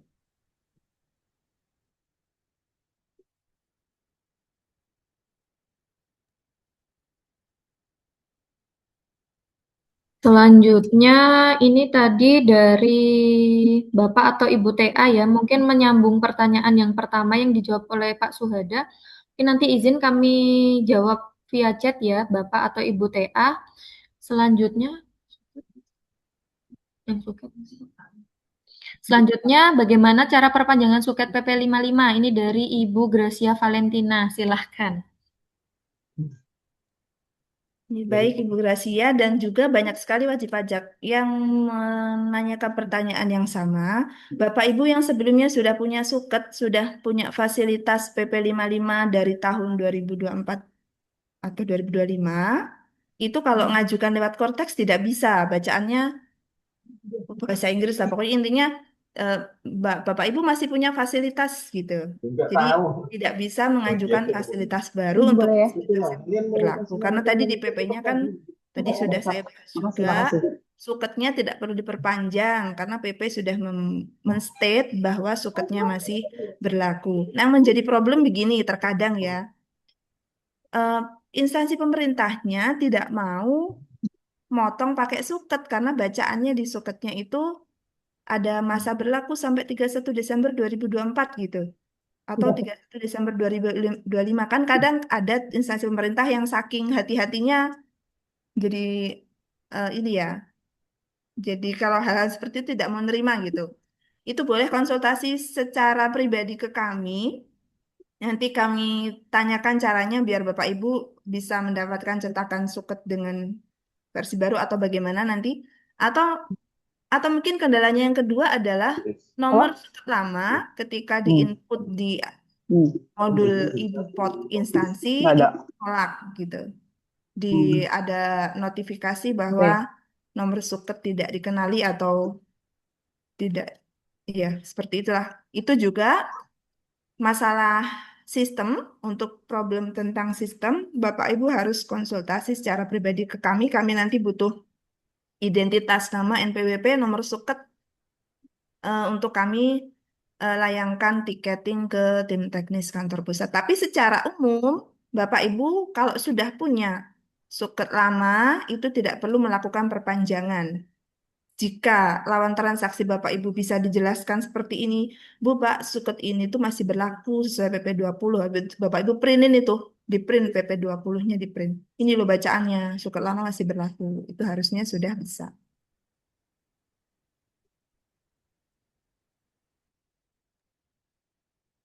Terima kasih. Jadi kalau mengenai kendala mengenai suket PP 55, silahkan berkonsultasi langsung ya ke KPP Pratama karena treatmentnya nanti masing-masing ya.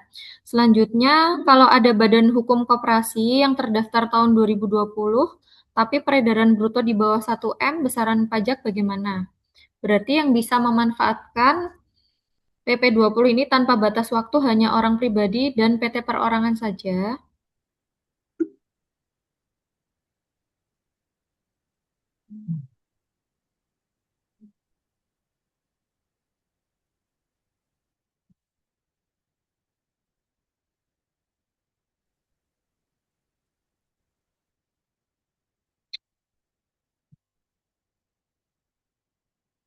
Baik,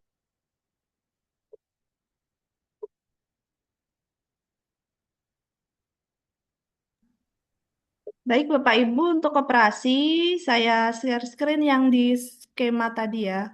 Karena untuk koperasi ada perlakuan khusus. Koperasi. Nah ini ya, terdaftarnya tahun berapa tadi, Pak Rita? Tahun 2020. 2020. 2020 itu berarti 4 tahunnya berakhir di 21, 22, 23, 24. Oh, nggak bisa ya. Tadi keterangannya untuk koperasi yang terdaftar sebelum PP berlaku dan jangka waktu pemanfaatan pajak penghasilan berakhir pada tahun pajak 2024. Jadi karena dia berakhirnya berarti tahun 2023 ya. 2020, 2021, 2022, 2023 ya. Berarti sudah tidak bisa lagi pakai skema PPh final. Jadi pertanyaannya seperti itu kah? Yang terdaftar tahun 2020 tapi peredaran bruto masih di bawah 1 M.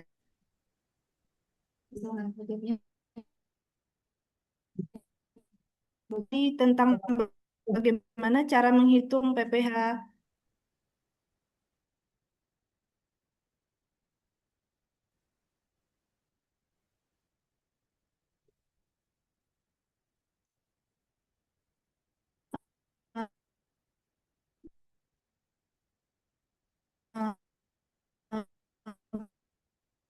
Bisa pakai. Nanti koperasinya, sebenarnya kan koperasi setiap laporan tahunan bikinlah baru ya, Bu Trisanti ya. Seharusnya sudah ketahuan tuh si SHU-nya berapa setiap kali bikin laporan tahunan. Jadi nanti Bapak Ibu yang punya koperasi yang sudah tidak bisa memanfaatkan PPh final 0,5%, eh, dasar pengenaan pajaknya adalah laba.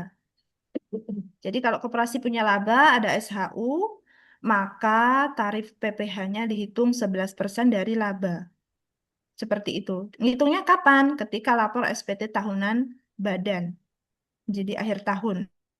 Kalau kemarinnya masih pakai PPh 0,5%, berarti tahun pajak ini ngitungnya PPh-nya ketika lapor SPT tahunan. Nah, yang bisa memanfaatkan PBT tanpa batas waktu hanya orang pribadi dan PT perorangan saja. Iya benar. Jadi kalau boleh saya ulang kembali bahwa kenapa kok ada PPh dengan tarif 0,5% untuk yang punya peredaran bruto tertentu. Itu untuk memudahkan wajib pajak yang belum memiliki kemampuan untuk membuat pembukuan.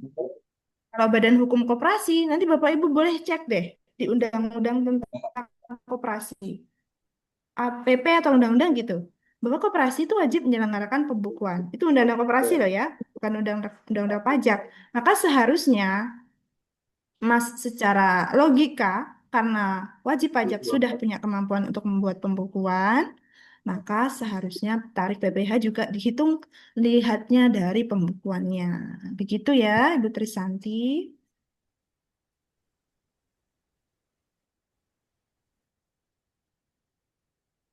Selanjutnya pertanyaan dari Diana Novianti. Jika orang pribadi UMKM omset 2-3 M sudah terlanjur PKP karena transaksi dengan bendahara, kemudian telah melakukan pencabutan PKP karena sudah tidak melakukan transaksi dengan bendahara, apakah boleh tetap menggunakan tarif PPh final UMKM?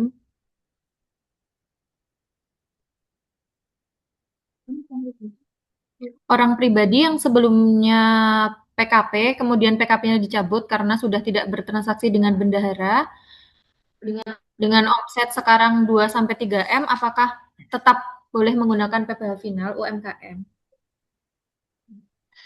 Baik, untuk orang pribadi yang tadinya PKP, kemudian ini ya cabut PKP-nya, tapi kan masih memiliki usaha, itu bisa masih menggunakan tarif PPh final 0,5%. Jadi masih bisa menggunakan itu nanti sepanjang eh, apa ya usahanya itu jalan. Jadi nggak ada ini ya pekerjaan bebas itu, Mas. Baik, jadi masih berhak ya, masih berhak menggunakan tarif 0,5% selama omsetnya masih di bawah 4,8 miliar. Lalu ada pertanyaan dari Ibu Liana, bagaimana jika CV baru berdiri di awal tahun 2026 tapi belum terbit SK? Apakah definisi terdaftar itu sudah terbit SK? Ini maksudnya SK apa ya? Surat keterangan atau terdaftar NPWP-nya mungkin berdiri di awal tahun 2006 tapi belum daftar NPWP atau gimana Bu Liana? Mungkin bisa diperjelas untuk pertanyaannya. Selanjutnya dari Bapak Chandra Bagus, apakah pemisahan antara usaha toko di bawah NPWP Ibu dan jasa di bawah NPWP saya? Maksudnya NPWP Pak Chandra ya, anak yang sudah dewasa ini sepenuhnya aman dan tidak dianggap sebagai praktik pemecahan usaha menurut aturan PP 20.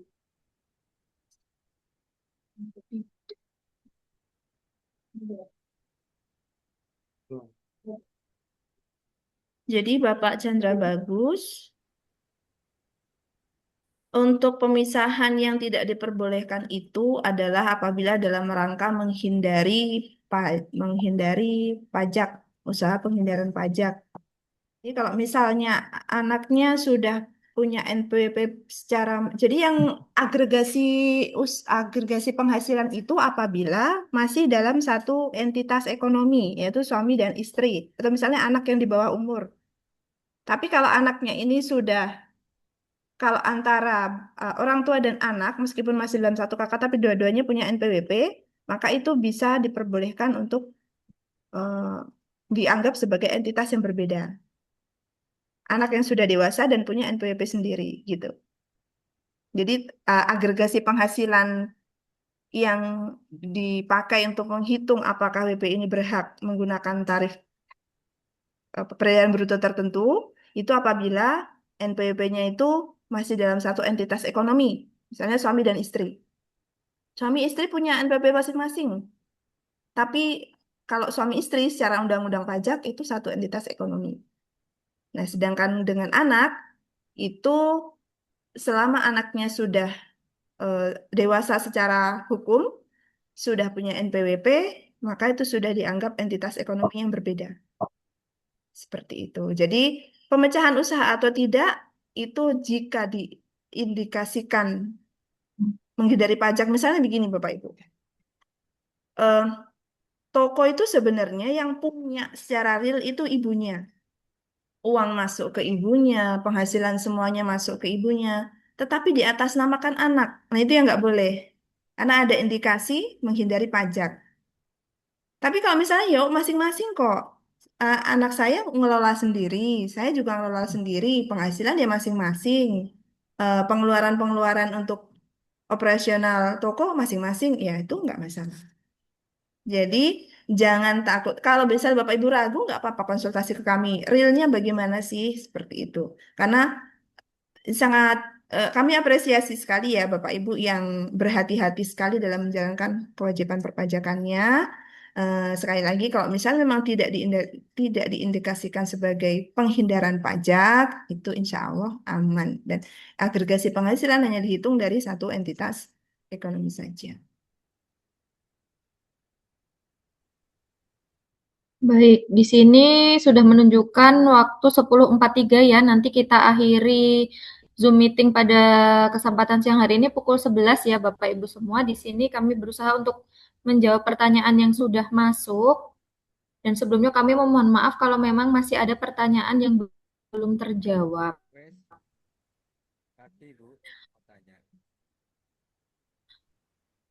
Pertanyaan selanjutnya ini dari Ibu Anggun, PTOP mungkin PT Perorangan Yaku. Berdasarkan peraturan baru, kegiatan usaha tidak memenuhi kriteria subjek. Di sini disebutkan kegiatan usahanya pencipta konten media. Berarti masih bisa menggunakan tarif PPh 0,5% asal omset masih di bawah 4,8 miliar dalam 1 tahun. Silahkan.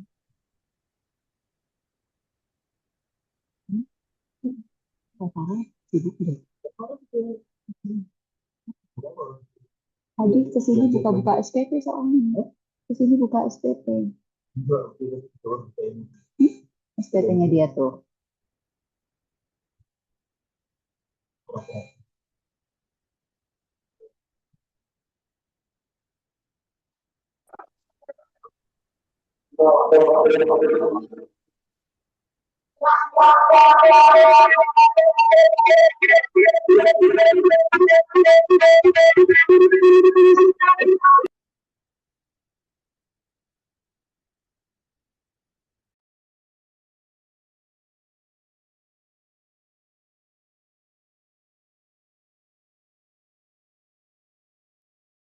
Mohon maaf untuk pertanyaan dari Ibu Anggun, izin ya setelah ini kami jawab, lanjut dulu ke pertanyaan dari Ibu Niken Puspita Wandani. Apabila ada CV per 1 Januari didirikan dan langsung PKP, tapi omset di bawah 4,8 miliar, jadi PPh badannya ikut yang mana dan apa bisa memungut PPh 23 dari pihak lain?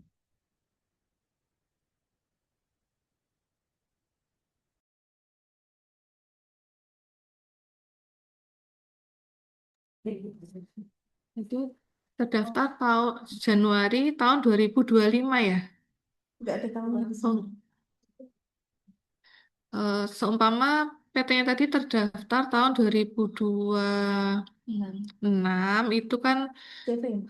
CV ya. Nah, CV-nya itu berarti masih bisa menggunakan tarif UMKM 0,5% selama 4 tahun untuk CV-nya. Jadi batasannya itu di tanggal 22 April. Jadi kalau sebelum tanggal 22 April 2026 itu masih mengikuti PP yang lama, PP 55. Jadi kalau untuk CV itu 4 tahun dengan tarif 0,5% dari omset. Tapi kalau terdaftarnya itu setelah tanggal 22 April 2026, nah itu PT, CV, BUMDes itu udah tidak lagi boleh menggunakan tarif PPh final 0,5%. Gitu ya. Terima kasih.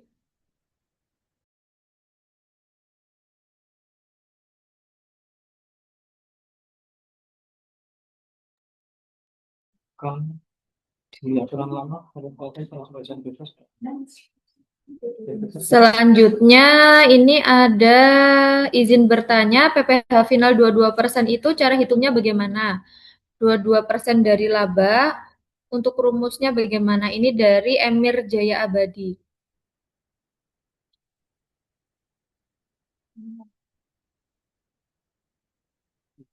Sepuluh tiga empat. 10.34.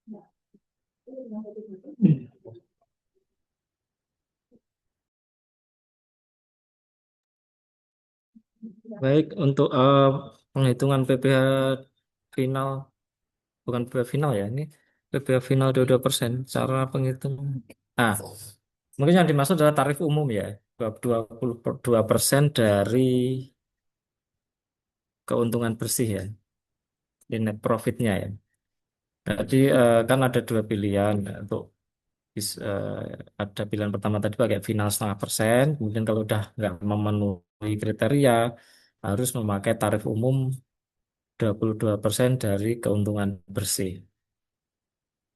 Nah, itu eh, yang pertama harus Bapak Ibu harus buat pembukuan ya.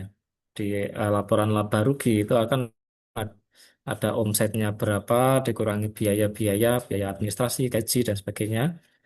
Nanti kan dari omset tersebut dikurangi biaya, itu kan ketemu namanya keuntungan bersih.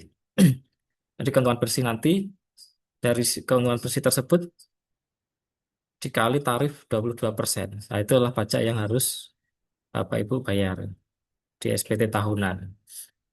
Tapi kita juga ada namanya fasilitas tarif pasal 31E. Itu bagi yang masih memenuhi apa tuh omsetnya di bawah 50 miliar itu bisa memanfaatkan tarif tersebut.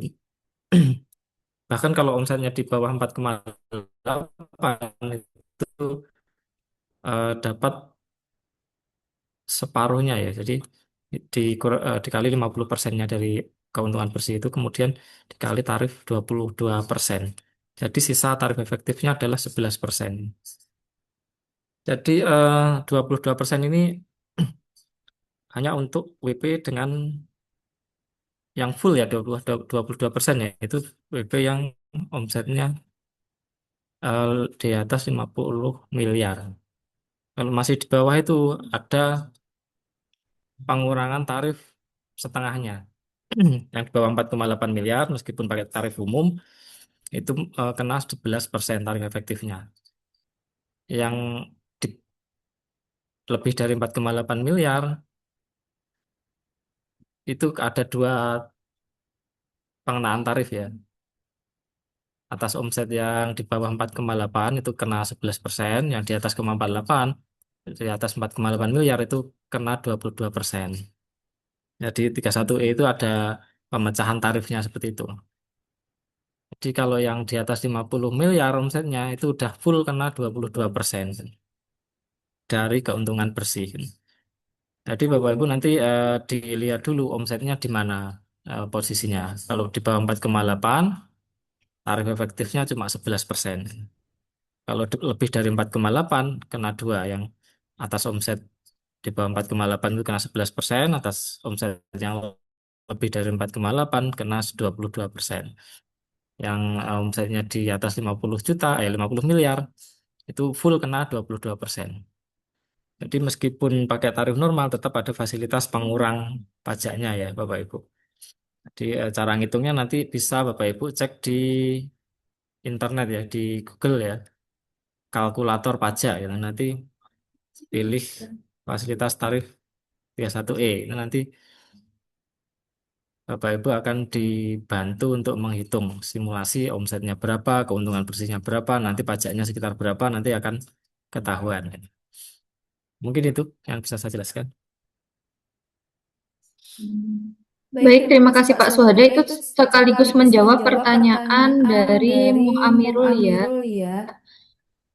Kalau omset di atas 4,8 miliar sampai 50 miliar tadi yang hitungannya baru saja dijelaskan oleh Pak Suhada. Selanjutnya, saya belum pernah mengajukan suket PP 55. Apakah bisa mengajukan di tahun ini?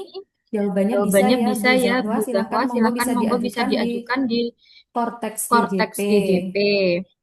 Selanjutnya, nanti untuk materi silahkan Bapak Ibu semua bisa lihat ya di link yang sudah kami sediakan. Lalu Lalu ada ada dari pertanyaan dari Subur Abadi. Untuk suami istri yang Untuk melakukan suami laporan istri pajak yang sendiri-sendiri, melakukan apakah laporan pajak perhitungan omsetnya sendiri-sendiri, tetap apakah dihitung menjadi perhitungan satu omsetnya untuk tetap batas dihitung menjadi 4,8 satu untuk miliarnya? batas 4,8 Jawabannya miliarnya? iya. Jawabannya iya. Lalu ini mohon maaf kami percepat saja ya, percepat saja ya, supaya terjawab supaya semua. terjawab semua.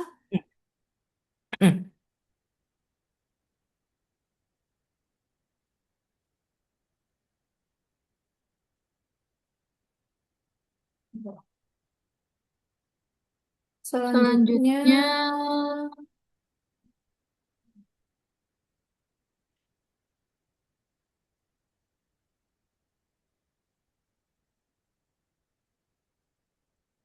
beberapa pertanyaan juga sudah kami jawab melalui chat. Jadi silahkan Bapak Ibu bisa membacanya juga.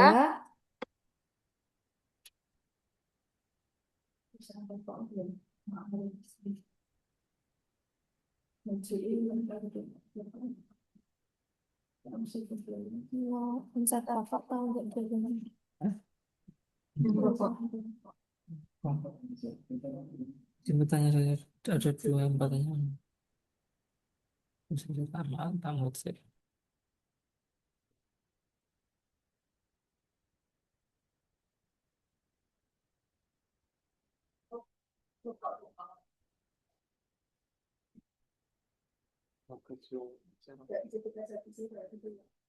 Untuk Pak Muhammad Amirul, kita jawab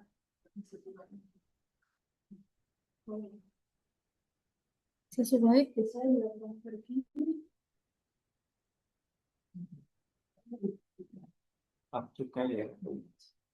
Menjawab pertanyaan dari Bapak Muhammad Amirul ini untuk mengenai perusahaan rokok ya, itu nanti sesuai yang dilaporkan di laporan keuangannya.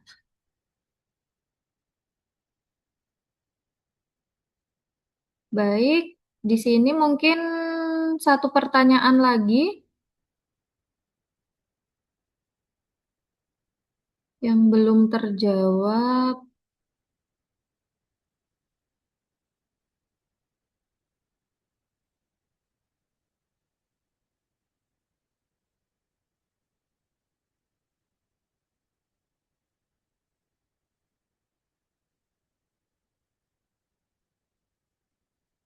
Baik, saya rasa cukup ya untuk sesi tanya jawab pada kesempatan pagi hari ini. Sudah menjelang siang ya. Sudah menunjukkan waktu 10.55.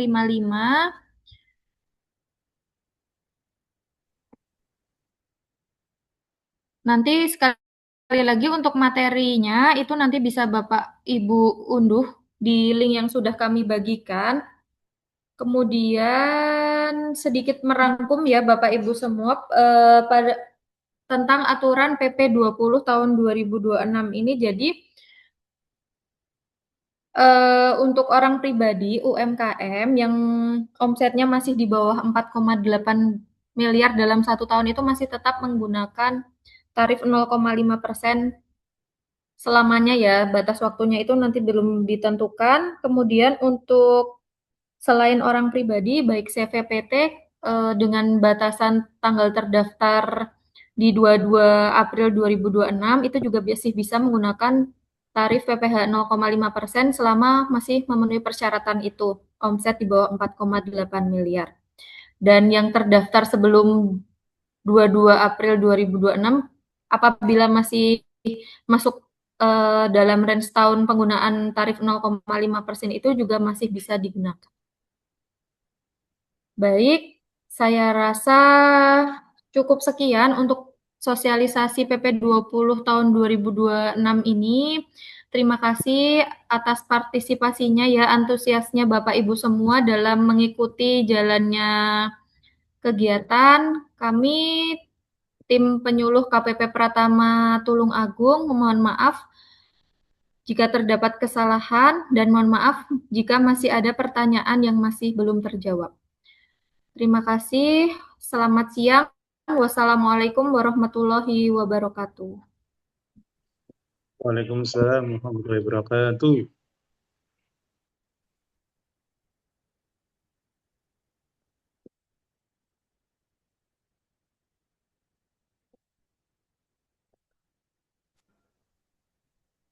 Materinya, Mbak.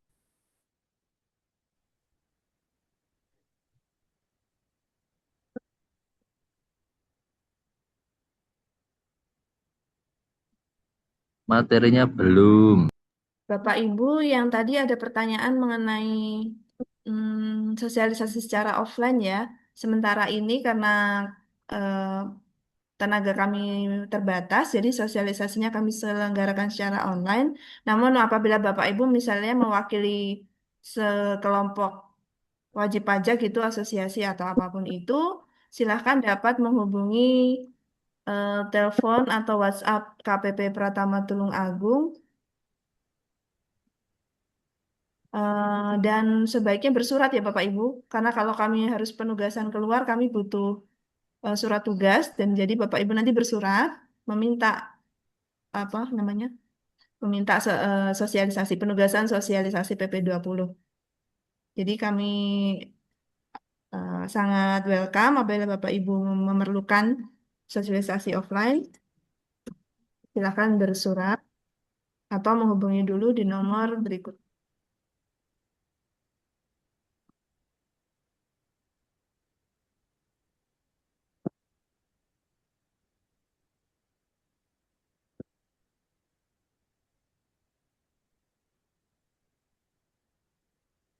Saya.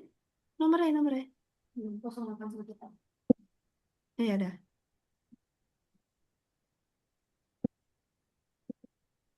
Silakan nomornya dicatat Bapak Ibu kalau mau menghubungi kami, tapi ini hanya melayani WhatsApp ya, tidak bisa telepon WhatsApp. Jadi hanya WhatsApp chat. Kalau mau telepon kita berapa ya?